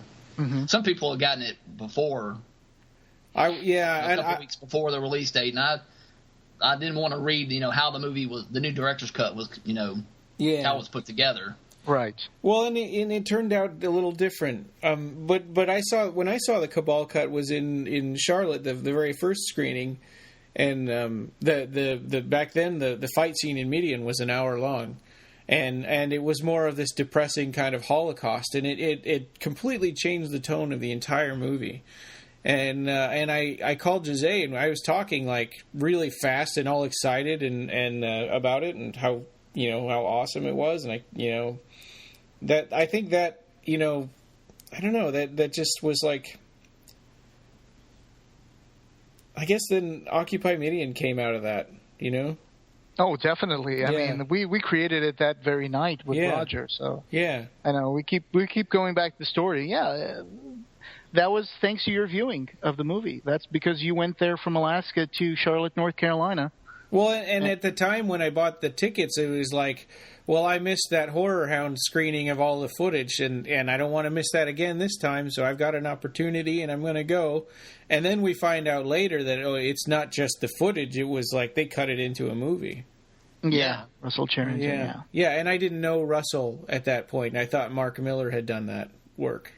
But yeah, Russell Charrington had done it, and that story's been told a lot of times. But yeah, I mean, really, this whole thing has been sort of surreal and magical. The whole Occupy Midian, Nightbreed, the director's cut, and I come back home and nobody here knows or cares or understands. It's like, yeah, whatever. I know. Yeah.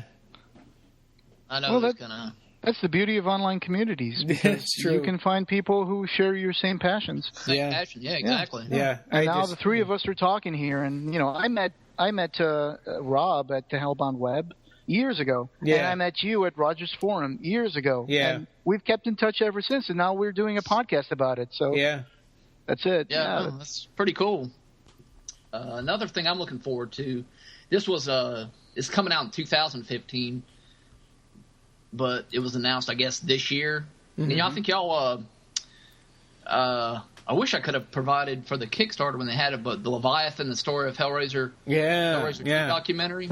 I was really close to putting that on my list too. It just 10 wasn't enough. Yeah, I know. I had that one on my list too. I remember the Kickstarter got funded in July 15 of this year. So, yes, it did. Yeah. So that was really cool. I did contribute to the Kickstarter, and I helped out Gary Smart with a few pictures about Hellraiser and Hellbound. I sent him a few pictures about it that he was looking for. And we had him here on the podcast also. We did. We interviewed him in an episode. So they've done a very extensive job on this documentary. They've been getting interviews with everybody. Yeah. I wonder how long it's going to be. And do y'all think it'll be like maybe 3-4 hours long? He said something like 3 hours. Okay. Yeah. Yeah, which will, I mean, that's amazing just by itself. Yeah. Yes, it is. Yeah. Yeah. And they're going to include, like, some extra features at the end. Like, I think that they couldn't get Clive Barker to be in the documentary, but they did go to his house, and they did talk to Johnny Raymond. Yeah.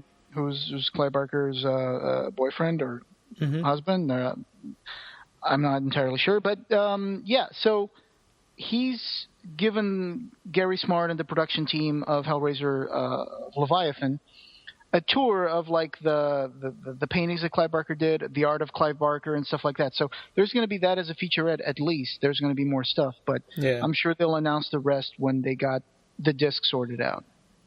Yeah.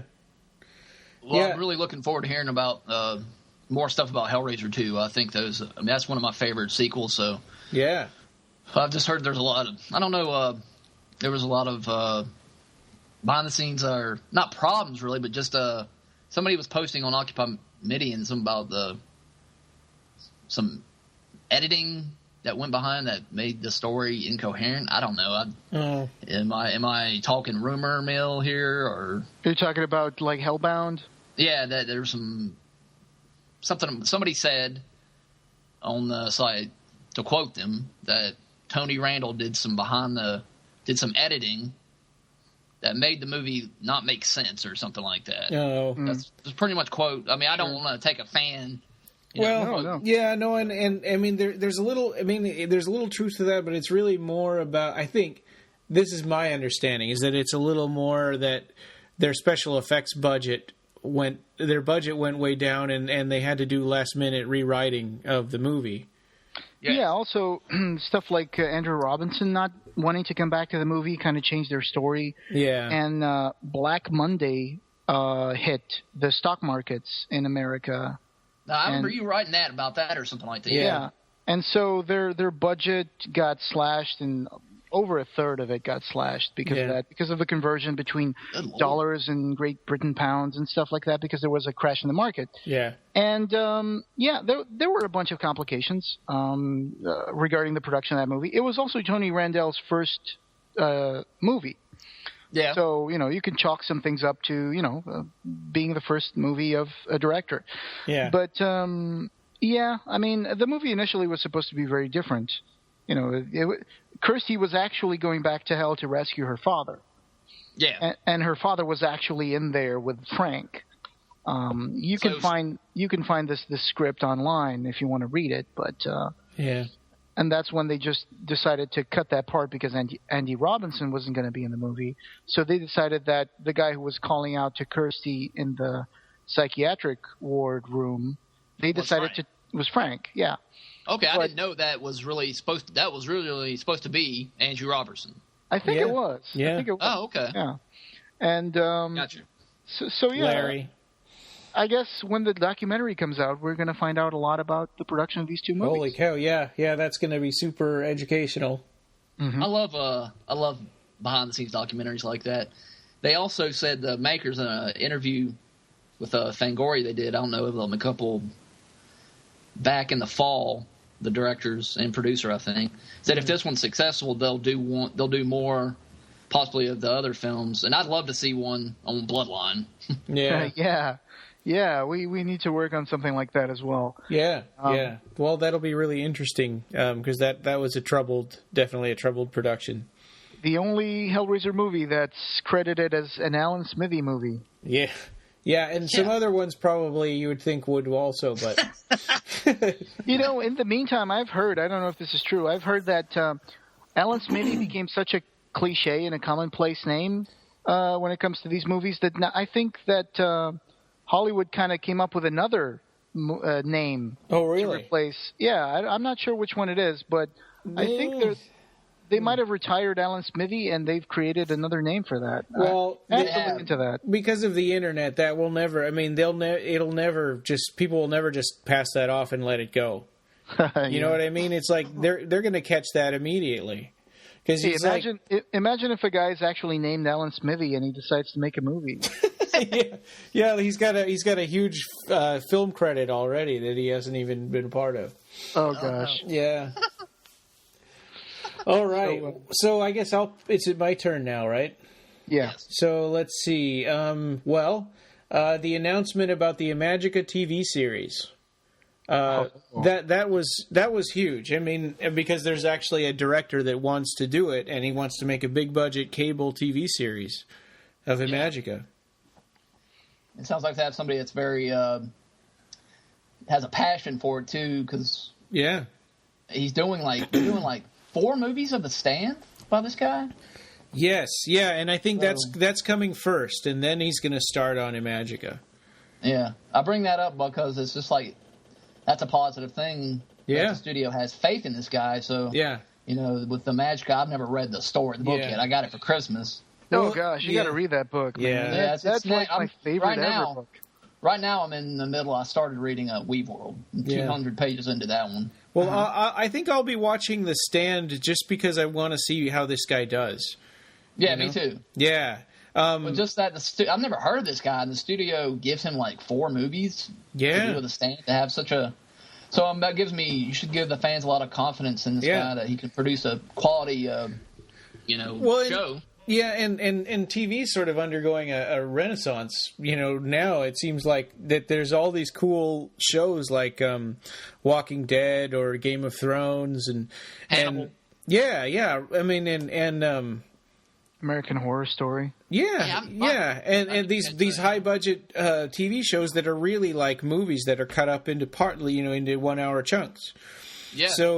So my thinking is, but at the same time, they're not all good, right? I mean, like, I watched Under the Dome, and that's kind of crappy. I mean, isn't that based on a Stephen King novel? Yeah, I never watched it. Yeah, so they can be bad, but I have a lot of hope for this one. Okay, when you guys are talking about The Stand, are you talking about the Stephen King story? Yeah. Yeah. Mm-hmm. Oh, okay. But there was already like a TV show adaptation of that, right? Yes, there was. But they want to do it as movies now, like a Lord of the Rings kind of Oh, okay. deal. Yeah. Is that the one where there's a guy who talks to God and there's or he thinks he talks to God, he listens to voices, and like everybody in the world kind of died, and there's like all these like empty cars everywhere? Am I thinking about the right Stephen King story? I think is that the Dark Tower? I don't know. I have to admit my ignorance regarding Stephen King stuff. Yeah. I have watched a lot of movies based on his stories. Yeah. You guys remember the one with the cat that's like Pet Sematary?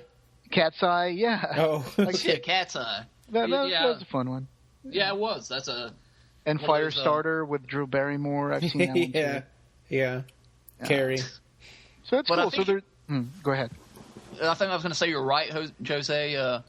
That one you're referring to was The Stand. Oh, okay. What you're talking about. I think you're right on that. I've never read The Stand or seen any of the... Oh, one of the stories that I've also seen was The Storm of the Century or whatever. Oh. Never seen it. I think that's a Stephen King story, right? Yeah, it's about this island near Alaska or something. I don't know where it is. And there are these families there, and this guy appears. He's like a wizard, and he's taking their kids.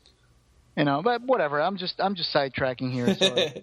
I think that people who are Stephen King fans are probably getting infuriated by our level of ignorance. Oh man, I'm sorry. I've seen The Future of Horror, and his name is Clive Barker. Stephen King. That's what we know. Yeah.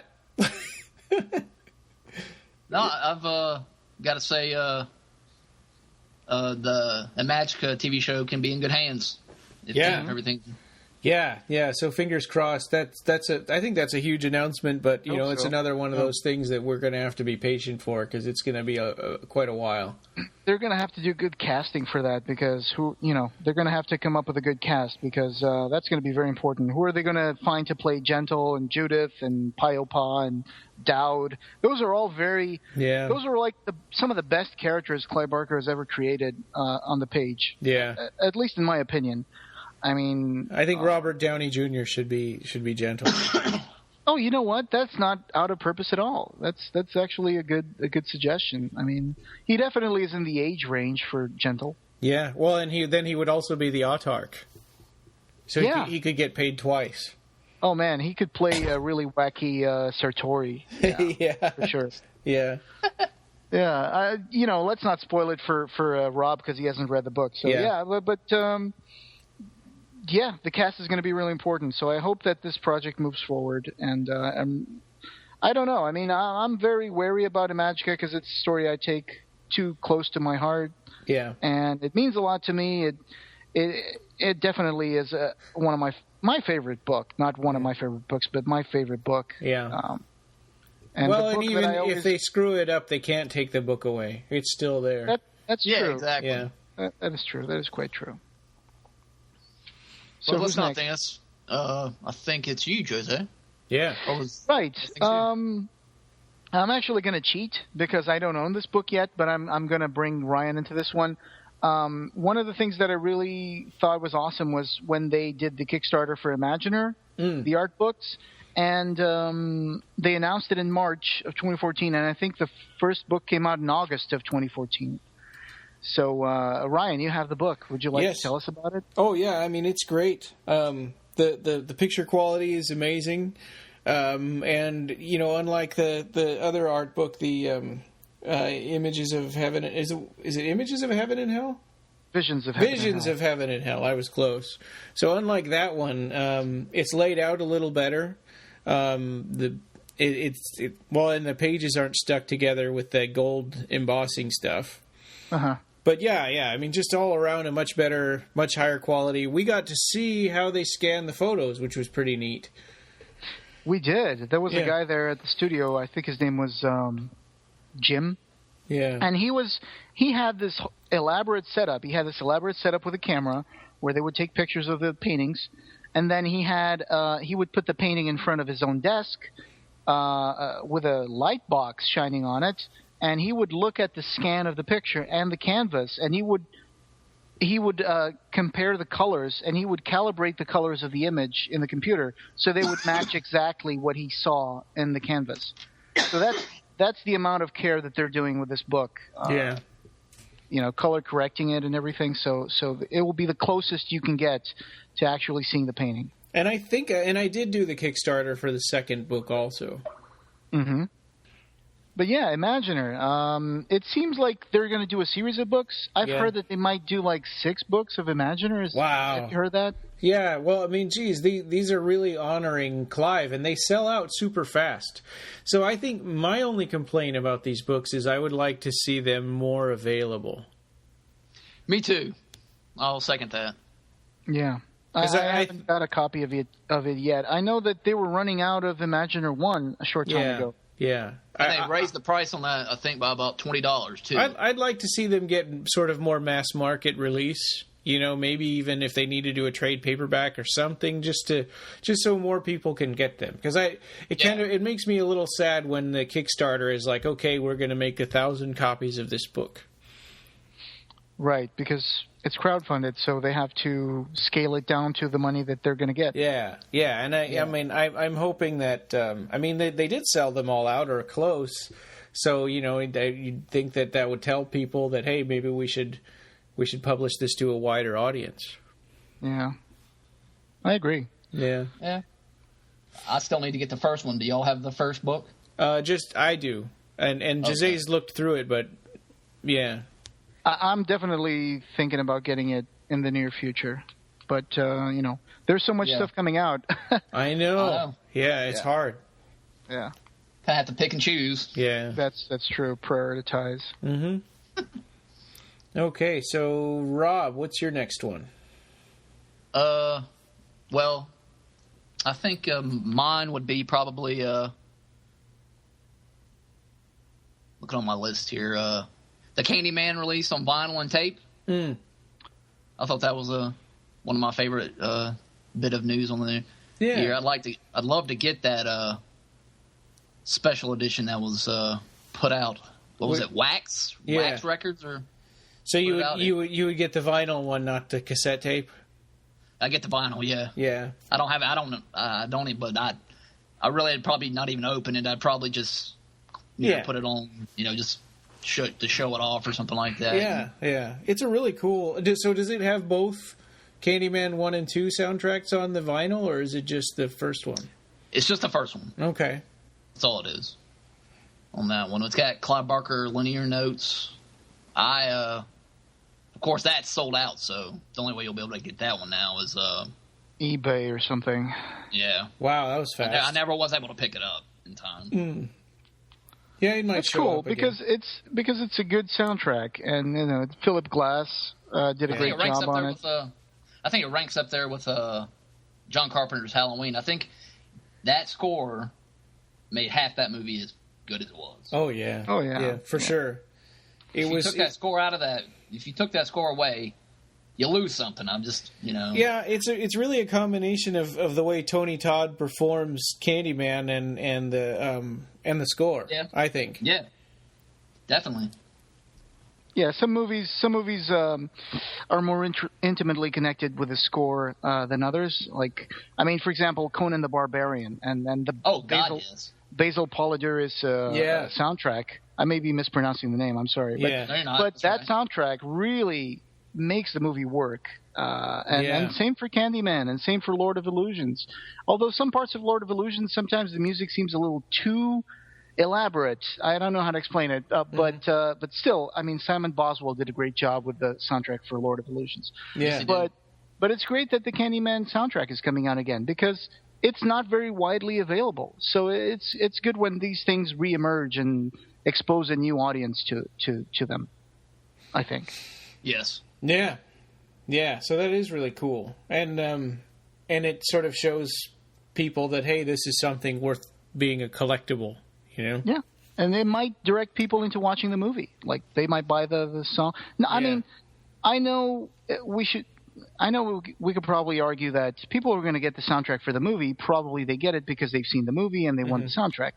But sometimes there might be accidental people who buy the soundtrack because it's Philip Glass, and then they go and they see, well, Candyman, let's see what this movie is. Yeah. There's always that dynamic that might bring people closer to Candyman. Mm-hmm. Yeah, definitely. Okay, so now is it my turn, right? Yes, it is. Yeah. Yes. Okay, so I don't have a huge amount of these left. Clive Barker's First Tales. Or Jose, did you say... No, we just talked about it in the news, right? We didn't talk about it in here, did we? I don't think so. I still had it on my list, too, and I hadn't scratched it out. So. Okay, yeah. So Clive Barker's First Tales. This was big for me because, and I repeat this a lot, but I'm always looking for Clive Barker stories that I haven't read yet. And The Candle in the Cloud, we'd been teased with excerpts in Phil and Sarah's books. One of the two books. I think the second one had memory, prophecy, and fantasy books. Yeah, and the second one had excerpts from The Candle in the Cloud. But in this book, we get it all put together in the entire story. And it was really cool to read that for the first time ever, a book, a story that even predates like Maximilian Bacchus. So, yes. So we did an episode about that, so we won't probably go on and on about it, but it also represents, Clive Barker's, or Seraphim, I should say, their sort of new focus on releasing, doing small releases of things. Seraphim Inc. Seraphim Inc. was their attempt at creating an imprint to release Clive Barker stories as author editions. Mm-hmm. So that was I would say they were off to a good start. Yeah, well, and Tortured Souls is coming soon. Yeah, and there's the Midnight Meat Train one that came out. There's just all kinds of stuff coming out like this year and 2014 and then into 2015. And eventually Aberrat 4. Yeah. So Aberrat 4 and Scarlet Gospels are going to be huge. But I think Aberrat 4 is not going to make it in 2000. That's my prediction. It's not going to make it in 2015. Yeah, probably just 2016. Who knows? Yeah, I think so. That's another series. I got the first book for Christmas of the Aberrat. Oh, that's great. Yeah. That's something I've got to get into. Every time one of those comes out, I reread the entire series. Really? That's why I gave up on reading. I have the Aberrat 1, 2, and 3, but I haven't really read 3 the whole way yet because I was like, I bought the first one, read it, loved it. Bought the second one, read it, and went back the first one a little bit just to get the hang of the story again. And then when I got the third one, I was like, I don't remember anything that I read in number 2. I remember that there was like this big flood and stuff, but I didn't really remember much. And I was like, you know what? I'm going to wait until they're all done. And then I'll read the whole thing from top to bottom. Yeah, I don't know if I don't know if I could do that, but it is tough because there's so many years in between each book.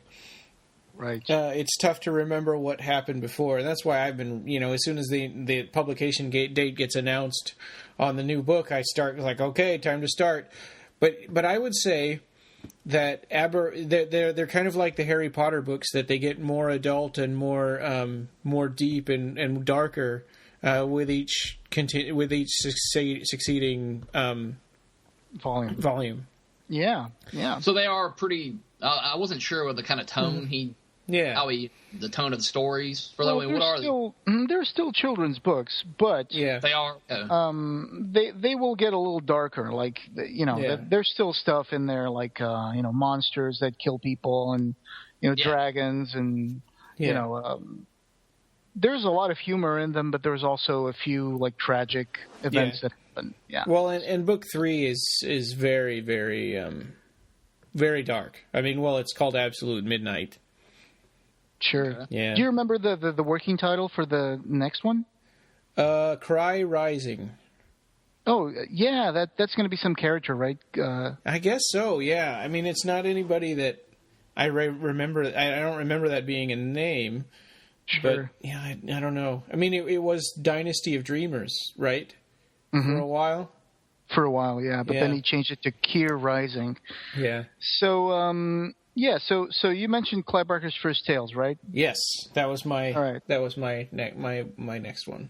And let me see now. My highlight of 2014 was something that was announced in February of 2014 and then came out finally in May, which were the Nightbreed comics from Boom.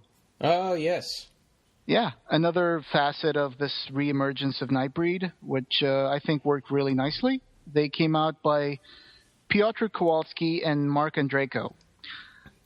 They were respectively the artist and the writer of the new Nightbreed comics. And I thought they are doing really well. I'm really happy with the Nightbreed comics. I encourage anyone out there, if you like Nightbreed and you like Clive Barker, and you like comic books, go get this one because it's really good. So I think the blessing and the curse of the Nightbreed comics is that they're taking a really long time to go through the backstory of the characters before they get into the story, and which is great right now.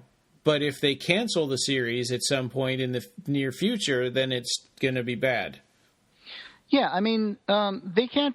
They should. I don't think they should fall in the trap of just bringing back all these well-known characters and showing their backstories, because I hope that they're moving towards some kind of narrative. Because after a while, it might get old a little bit. Yeah. After you see, like, okay, there's the origin of Shunasasi. There's the origin of Demon Lude. There's the origin of Leroy Gom. What's the most current issue right now? I have 7, and I've read half of it. I haven't finished it yet. It may be 7 or 8. I'm not sure, but I don't think there's many more after that. Okay. So I'm really interested in knowing if this is just going to be showing us how Midian got started. Yeah. Like Lylesburg is going around like collecting people, But then when it goes into Midian. the present day, it's always like 1990. You know, it's always like, you know, right after Boone's initiation into the Nightbreed. Right, and the events of Nightbreed have not happened yet because otherwise there are characters who would not be in the comic book. You know, yeah. I mean, like one of the guys who is keeping all of this together is not just Boone; it's more like Lylesburg. Yeah, he's the common thread in all these stories. He's the guy who's reminiscing about all these different Nightbreed. So I wonder, are they going to include the events of Nightbreed in the comic book? Are they just going to jump after that? I'm interested in seeing where they're going with this. Me too. Yeah. Yeah, that was on my list also. Have you been reading the Nightbreed comic books, Rob? No, I have not. I just hearing from y'all's talk about it, I would like to. Yeah. I don't have. I'm making a trip to the comic book shop tomorrow, so maybe I'll pick up some. Yeah. Sure. Yeah. No rush. I mean, I know everybody. You know, everybody has their own list of things they want to buy. So I know we can't all have everything at the same time. That's why I try to get those collected editions, but they are kind of they're separated them such a far apart from each other. You go, well, I don't really want to wait this long to read the next one. So you go out and you buy the regular issues, because I might have to do that with the next Testament, because it's kind of driving me crazy, to be honest. Oh yeah. So I want to read it more. You could probably buy the rest of them on Boom's website. I mean, it'll be hit and miss at a comic shop, but yeah. So I was really happy with the Nightbreed comics in a way that I think I haven't been 100% satisfied with the Hellraiser. Some of the Hellraiser storylines of the Boom comics, some of them were kind of a miss for me. But the Nightbreed comics, I am very happy with them. Yeah, and I really recommend these. Yeah, for sure. Me too. Okay, so now am I next? Yes. Okay. All right. Well, I'm going to say Lord of Illusions by Shout Factory. Oh, yeah. Yeah. So, Rob, you may disagree with us. Yeah, I know. My review was a little, I guess. Yeah. No, that's fine. You can go ahead and say your opinion. I mean, we obviously don't all have to agree on the same things here. Yeah. But. No, and I love Lord of Illusions. For me, there's a lot of things I like about the movie. I don't want you to think I happily own it. Yeah, sure. But there's just aspects of it I'm just like, I don't understand. Maybe if I talked to Clive, maybe he could explain them to me. I just don't get them. They're just Well, and for me, it was like I had just finished. I was just in the process of finishing up my collection. I was like almost up to date, and that was the new Clive Barker movie that had just come out. So it's like I saw Candyman in the theater, I saw Lord of Illusions in the theater, and I saw Hellraiser 3 in the theater. Everything and everything before that was like rentals and stuff. Right. Yes. Yeah, but I was lucky enough to see Bloodline in the theater. I did see that one in the theater also. Okay. The only Clive Barker stuff I saw in the theater, I saw Lord of Illusions, Candyman 2, and Hellraiser Bloodline. I never got to see Midnight Meat Train. I saw a preview of that in the theater, but it got released to like limited theaters for some reason. Yeah. Right, it went to the dollar theaters, right? Yeah, there was no place in Alaska that had Midnight Meat Train. Right. Yeah. Which I was upset about. I'm really, would like to see some more Clive Barker movies, But you would just have like 30 seconds less of gore if you saw the theatrical cut, I guess, of the... Yeah. It's not... But getting back to... I don't mean to just, distract from horrible... Oh, yeah. No, so, I mean, and it was awesome to see it in high definition, especially, and I watched the theatrical and the director's cut, and, it's like... Doing that, I was kind of realizing, why am I even watching the theatrical cut? I mean, it's really just, to me, it's just a lesser version of the movie anyway. Yeah, it's got 11 minutes cut out of it. And Nothing really different. I mean, it's not like, say, Nightbreed theatrical cut and Nightbreed director's cut. That's a huge world of difference. Mm-hmm. But for this case, it's really it's shorter. Yeah. The theatrical cut is just shorter. They just cut a few things here and there. There were a couple awkward scenes here and there, but I think one you and I talked about in our podcast was that scene of Damore driving Harry to the burial site. And they have that conversation of, I can do a lot of shit, Damore, but then that, and he's talking about magic and how he got started with Nyx and stuff like that. And I thought that was a lot of really interesting, useful kind of exposition that just got cut out for pacing. Mm-hmm. That would definitely, I think, help people know more about the relationship between Swan and Nyx. Yeah. Which I think, I understand why some people would cut that out of the movie because they think, well, this is just, kind of boring or something. But all these pieces are there for a reason. So when you cut it, you're just cutting out pieces of the story. And it just makes it deliberately more obscure. Yeah. Which I think the director's cut obviously is a superior one between the two. Yeah. I gotta go. I think the theatrical cut's a better cut. I just Sure. I think it is a faster pace, and I don't understand. Also, I still think it's a hybrid version of a film noir and a horror movie. I still think it has those elements to it. I was listening to the commentary, and Clive, doesn't think the theatrical version has that to it. I think it still kind of does. With because you get to see Harry going out, and doing his detective thing. Mm-hmm. But I think maybe some of the horror is cut out. Maybe that's the reason. Perhaps. Yeah. I don't know. I just preferred the theatrical version. Maybe that's. Well, that's the beauty of the Blu-ray. Now we can have both of them in high definition. I'm really glad. For the first time ever, yeah. I'm really glad that they did that, Shout Factory, so I'll tip my hat to them for that. I wish I had a Blu-ray player on my computers that I could, screen cap, in high definition, because my computer doesn't have a Blu-ray drive, so I can only see the movie on TV, I mean, it's fine. That's what it's supposed to be, but I wish I could, screen cap some of the things in the movie and instead of taking pictures of my TV screen. Yeah. But it's really cool. I'm really happy that this came out kind of in the riding the coattails of Nightbreed, because it came out by Shout Factory as well in Blu-ray.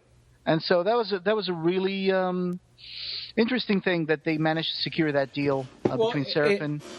And it was a nice surprise announcement, and we had thought, one of the things that we talked about that we hadn't really decided yet, but we was like, well, what do we do when Nightbreed comes out with Occupy Midian? It's like, well, there's a really old DVD of Lord of Illusions. Maybe we should, try to petition. Push for that. Yeah, push for that. And then it's like, oh no, Shout Factory's taking care of that too. Yeah, that was good. That's another little piece of the puzzle. Clive Barker's legacy is now preserved in high definition in Blu-ray. Yeah.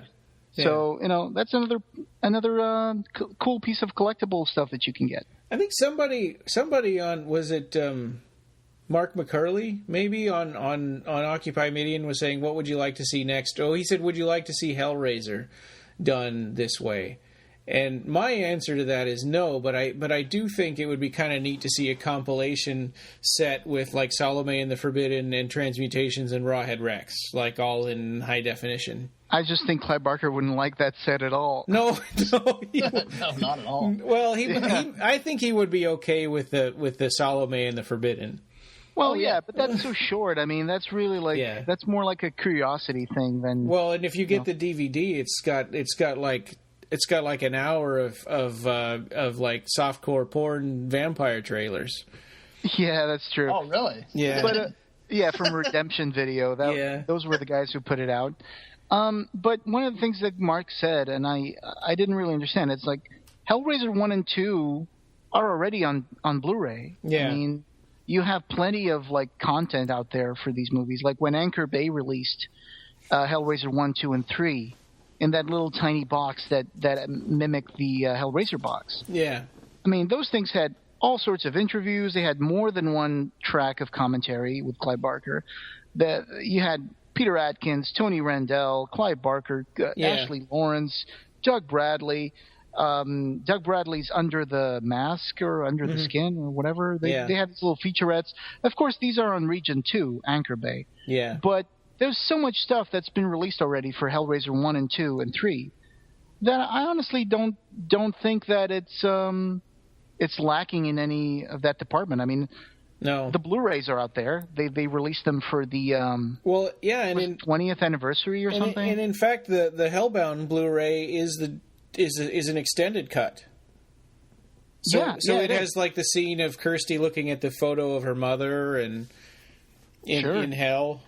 I was watching that the other day with my wife Sarah because she's never seen Hellbound, and I actually watched that not too long ago, maybe before the holidays. Yeah. And I was going through the movie in high definition. And I was like, wow, it really looks good. And also I was looking at all these little bits that I was unsure if I had seen those bits before, like when Julia puts her hand behind Mr. Browning's head.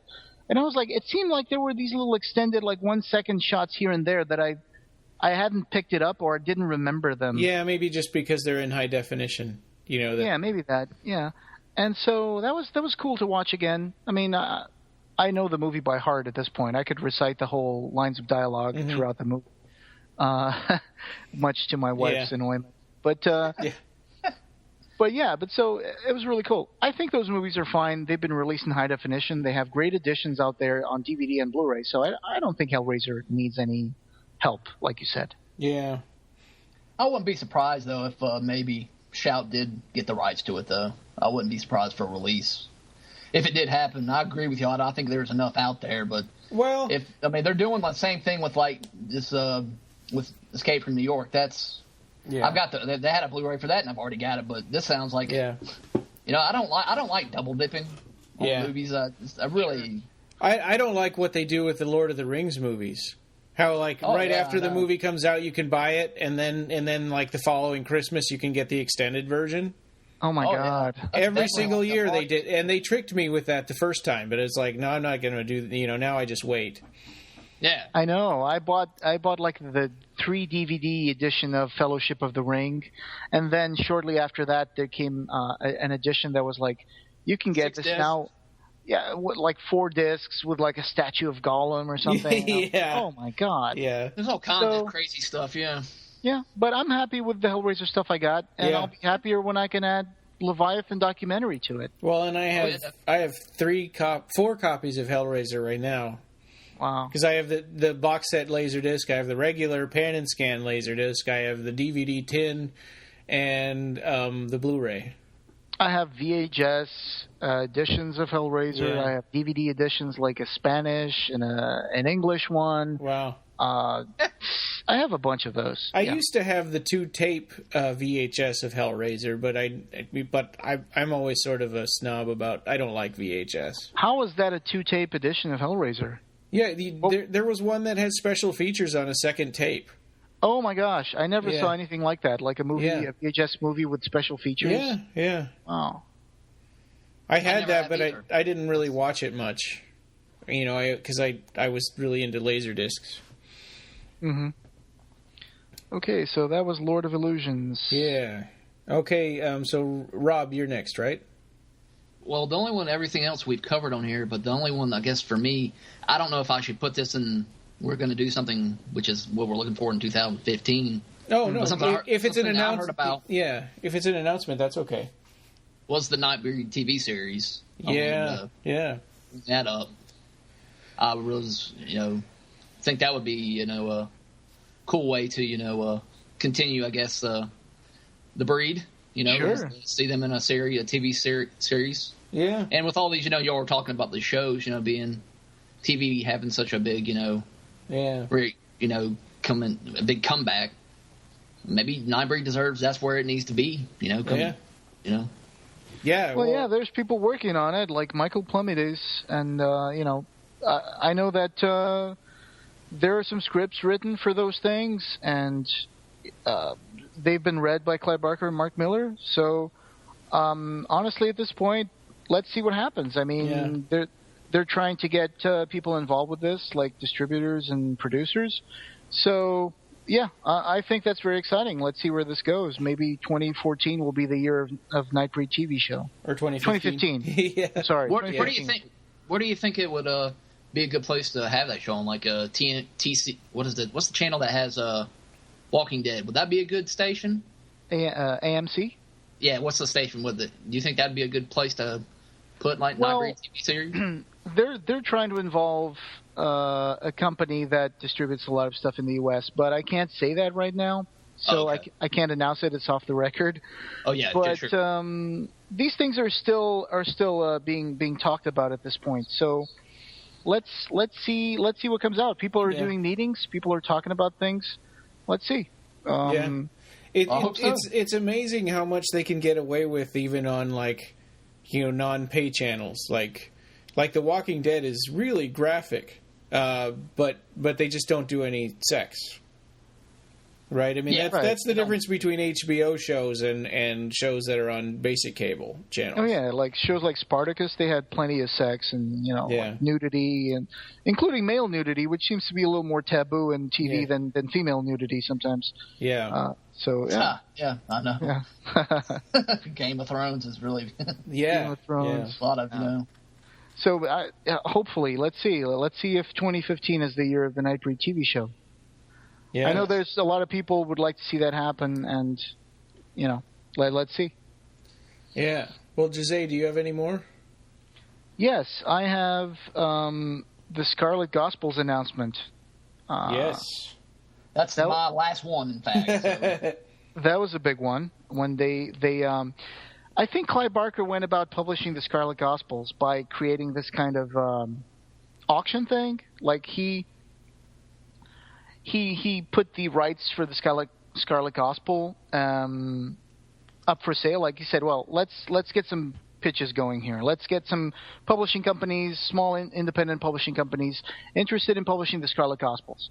Let's talk. Let's get some offers here. Mm-hmm. And St. Martin's Press was the one who got that the bid for the Scarlet Gospels, and now apparently also Earthling Press is going to publish the deluxe edition of the Scarlet Gospels. So I'm very excited about that because this is the movie the book that I'm looking forward to the most from Clive Barker, even more so I guess than Aberrat 4. And that there's a cover now already on if you go to Amazon. Mm-hmm. What do you think of the cover? It's interesting. I don't understand it, but it's curious. Yeah, it's got the red letters and the parchment like a background, and it's got this symbol that looks like an eye. Kind of reminds me a little bit of the Sacrament cover because my cover for Sacrament had like one of those Egyptian ISIS-looking eyes. But I like it. I'm a sucker for the very ornamental covers that they did for books like Weave World and The Hellbound Heart and The Great and Secret Show. I love elaborate covers. So when we go for like covers that are pretty much just words on a background, it doesn't do much for me. But at this point, I'm not really that picky about it. I just want the book to come out, Well, so it used to be that the UK first edition cover would always be different from the United States one, but I'm not getting that sense now. Right? It seems like it's the same. Yeah, I don't think there's going to be because there's not going to be overseas editions. I guess this is going to be pretty much just a US edition, right? Is that right? I mean, you think that I guess the world is getting smaller and people can buy things from anywhere. Yeah. But I remember, for example, when it was HarperCollins, they had the overseas edition. They had special overseas edition. Like I have some books of mine, some paperbacks that I got from England. They say special overseas edition. And obviously they were not the first edition, but they were like a different kind of edition. Like you had the mass market trade paperback, you had the normal trade paperback, you had the hardcover, you had the American first edition, British first edition. Yeah. I think right now these smaller companies, the smaller independent publishing companies that are publishing Clive Barker, they don't really do that. They just do the release, and then they offer you several different deluxe formats as well. So I think that's the format that this book is probably going to have. I'm guessing that the special edition is going to have a different cover. Well, sure. There's always that possibility. I hope so. Yeah. Maybe some art by Clive Barker in there. Yeah. Well, that'd be perfect. Yeah. That would be great. I wonder if he does have drawings for Scarlet Gospels. Oh, I'm sure he's going to have. He must, yeah. I was some guy on a person that follows the podcast through the comments named Dave. Yeah. Was making a comment about the Scarlet, how he does it, how he writes and stuff like that. And as he writes, he draws too, like little doodles and pictures. So I wouldn't doubt. He probably wrote did some stuff like that when he was writing the Scarlet. Right. When we were at Seraphin and we were going through like the papers that were everywhere, in every single room there were huge piles of papers. Yeah. And I saw stuff from like the Times of the Dog Company, just laying on a pile of other papers on a coffee table, and I guess they were going through those things and archiving them and putting them here and there. But a lot of those things had a lot of drawings and a lot of little doodles on the side. Yeah. That's true. Yeah, and he draws a lot. Yeah. The guy Dave also mentioned, and I remember something about this too. That the book was, this was supposed to be a massive novel at one point. It was. Yeah. I remember talking about being like over 1,000 pages. Well, and it might be 1,000 handwritten pages. Yeah, the manuscript. Yeah. Yeah, true. That's true. I never thought of it like that. But yeah, I had that impression too, and then they said it was 305 pages, fairly recently. And it's like, whoa, that's a lot shorter than I thought, but okay, I got one thing left. Actually, I got two things left. Should I go for both of them now and to complete it, or should I just go for one? Yeah, you could do. Well, yeah, whichever. What are the two things? Okay, so I have my 8 and 9 points on my list were both in June and July of 2014. So one of my highlights of the year was the revelatory interview with Clive Barker done by Phil and Sarah, published in June of 2014. Okay. And in July, the announcement through Phil and Sarah that the footage had been found for Nightbreed, and they were restoring it from actual film footage. Oh, well, yeah, you could do both of those. Yeah. So it's always a pleasure to read Clive Barker's interviews with Phil and Sarah. Mm-hmm. And I really hope that they can get back to a more regular format, even though I know that Clive Barker's very busy and, he's recovering.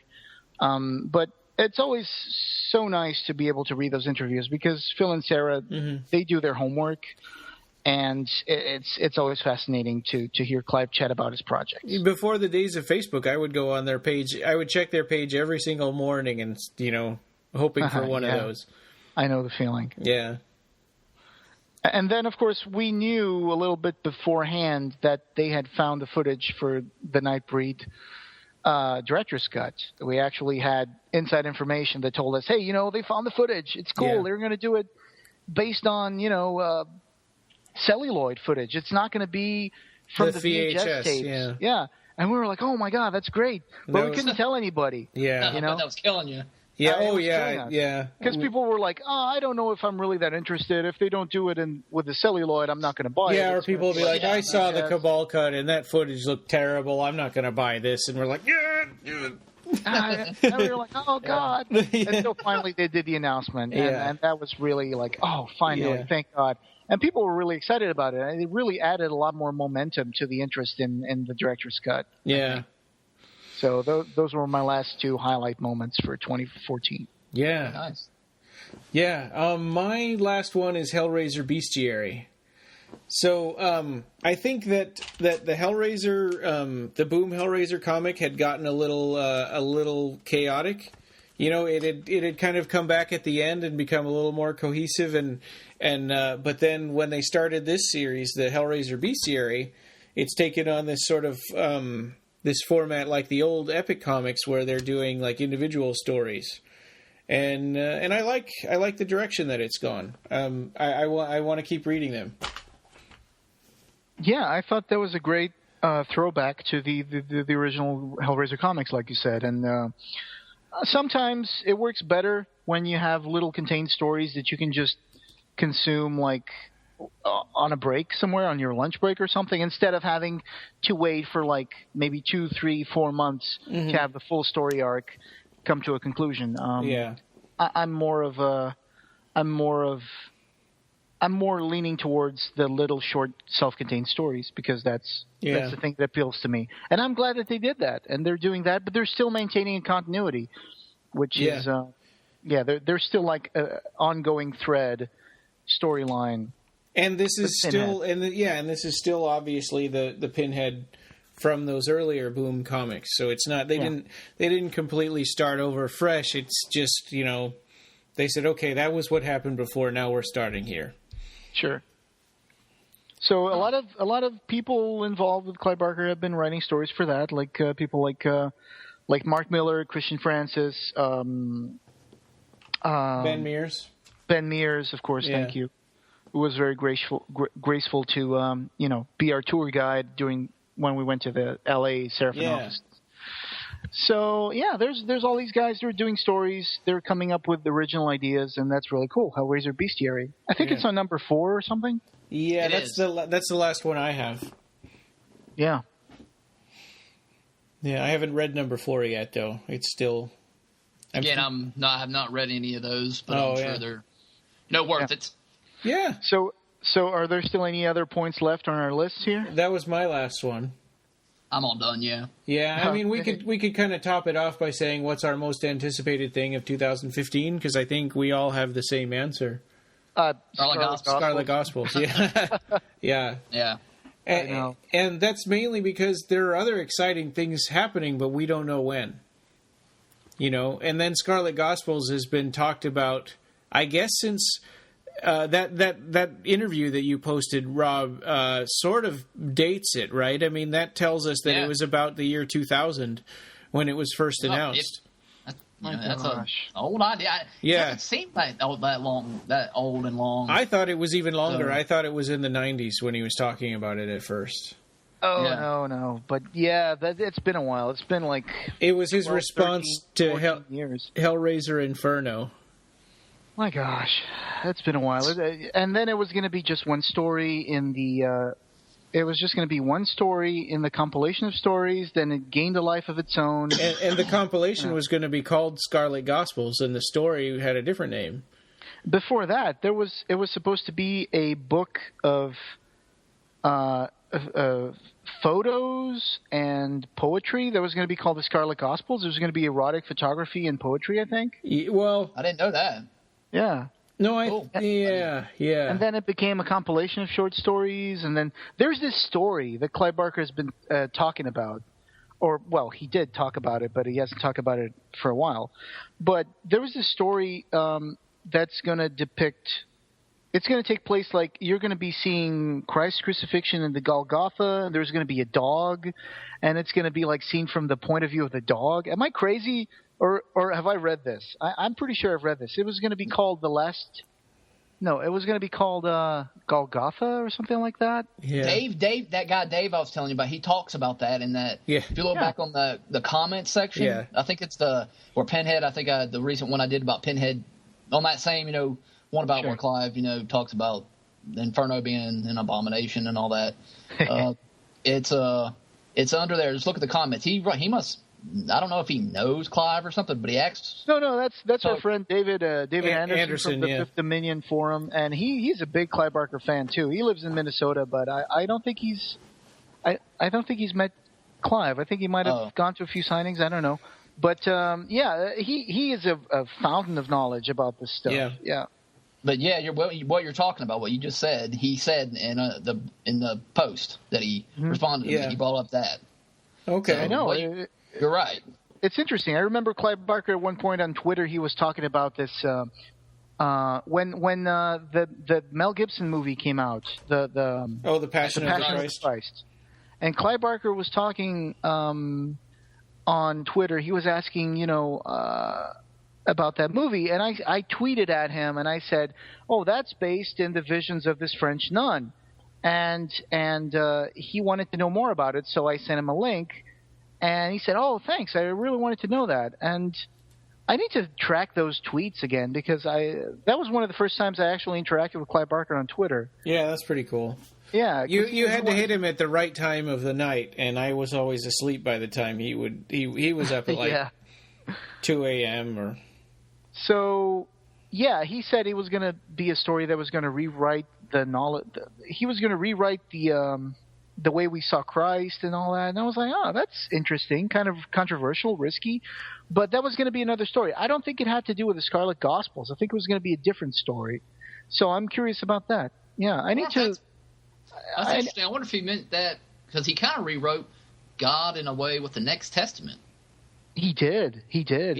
So that's kind of interesting. You bring that up. He created this new Trinity thing. Yeah. So I will try to track down these tweets and try to track down these things on Phil and Sarah's website and see if I can get the pieces of the puzzle together and then make a blog post about it. So yeah, I'm going to do that. Yeah. That would be cool. Yeah, so that was 2014 in review. I mean, I hope you guys are still with us because this is a long list, and we're cutting it at almost 2 hours and a half right now. Oh, man. I know we're going to be cutting some parts out, but that was the highlights. These were the highlights of the year for us. I mean, yeah. Well, the real highlight, I just want to say to you guys, the real highlight for me is being able to come here and talk with you guys and letting me help y'all out. I really appreciate that. Well, we really appreciate you joining us because we've had contributors over the years, but family life and work life and stuff, it just gets in the way of a lot of good intentions, and sometimes it's like this is a labor of love, and we're nonprofit, we're we put our time and money into this, and it's really rewarding to have people out there who enjoy our podcast. So to everybody out there and to you, Rob, thank you. Yeah, thank you. No problem. No problem at all. Well, if it weren't for family life type things, we would probably be doing this weekly. But don't push your luck. Yeah. And it's just a very informative, I've always felt it's a very informative site, We try. It really lets you know a lot about Clive Barker, and it really got me back into because I really hadn't read Clive Barker, like I said, my little intro that I made up on the podcast site. It's been about 20 years. Yeah, and I've been reading his books for the past, I guess, 6-7 months. I've gone through I went through Cabal, preparation for watching the director's cut. Then I read Everville, Great Secret Show, the Get Ready, I guess. I don't know when the third book of the art's coming out, but I just wanted to read that. Cause I think you've probably got at least 5 years before. Yeah. Yeah. So we saw one of those binders at Clive Barker's I saw that. offices. Yeah. You had a picture of it. That was like, I did. If I would have been there, I would have. But I'll tell you what, even when you hold one of those things and you open it, your brain still doesn't process it very well. You're trying to, also because of Clive Barker's handwriting a little bit, because Ben Mears has been translating or transcribing some of his manuscripts, and it's like, I admire anybody who can read cursive, especially cursive that's a little more wacky. Mm-hmm. And I'm not saying Clive Barker has a wacky handwriting, but it definitely gets cryptic at times. So you look at the manuscripts and you're like, I would have a hard time reading this whole stuff. Yeah, and it would probably be annoying to go up to Clive and go, hey, what's this word? I can't read this one. I know. Anyway, so thank you very much, guys, for being with us for this year in review, and that I guess that's it for this year.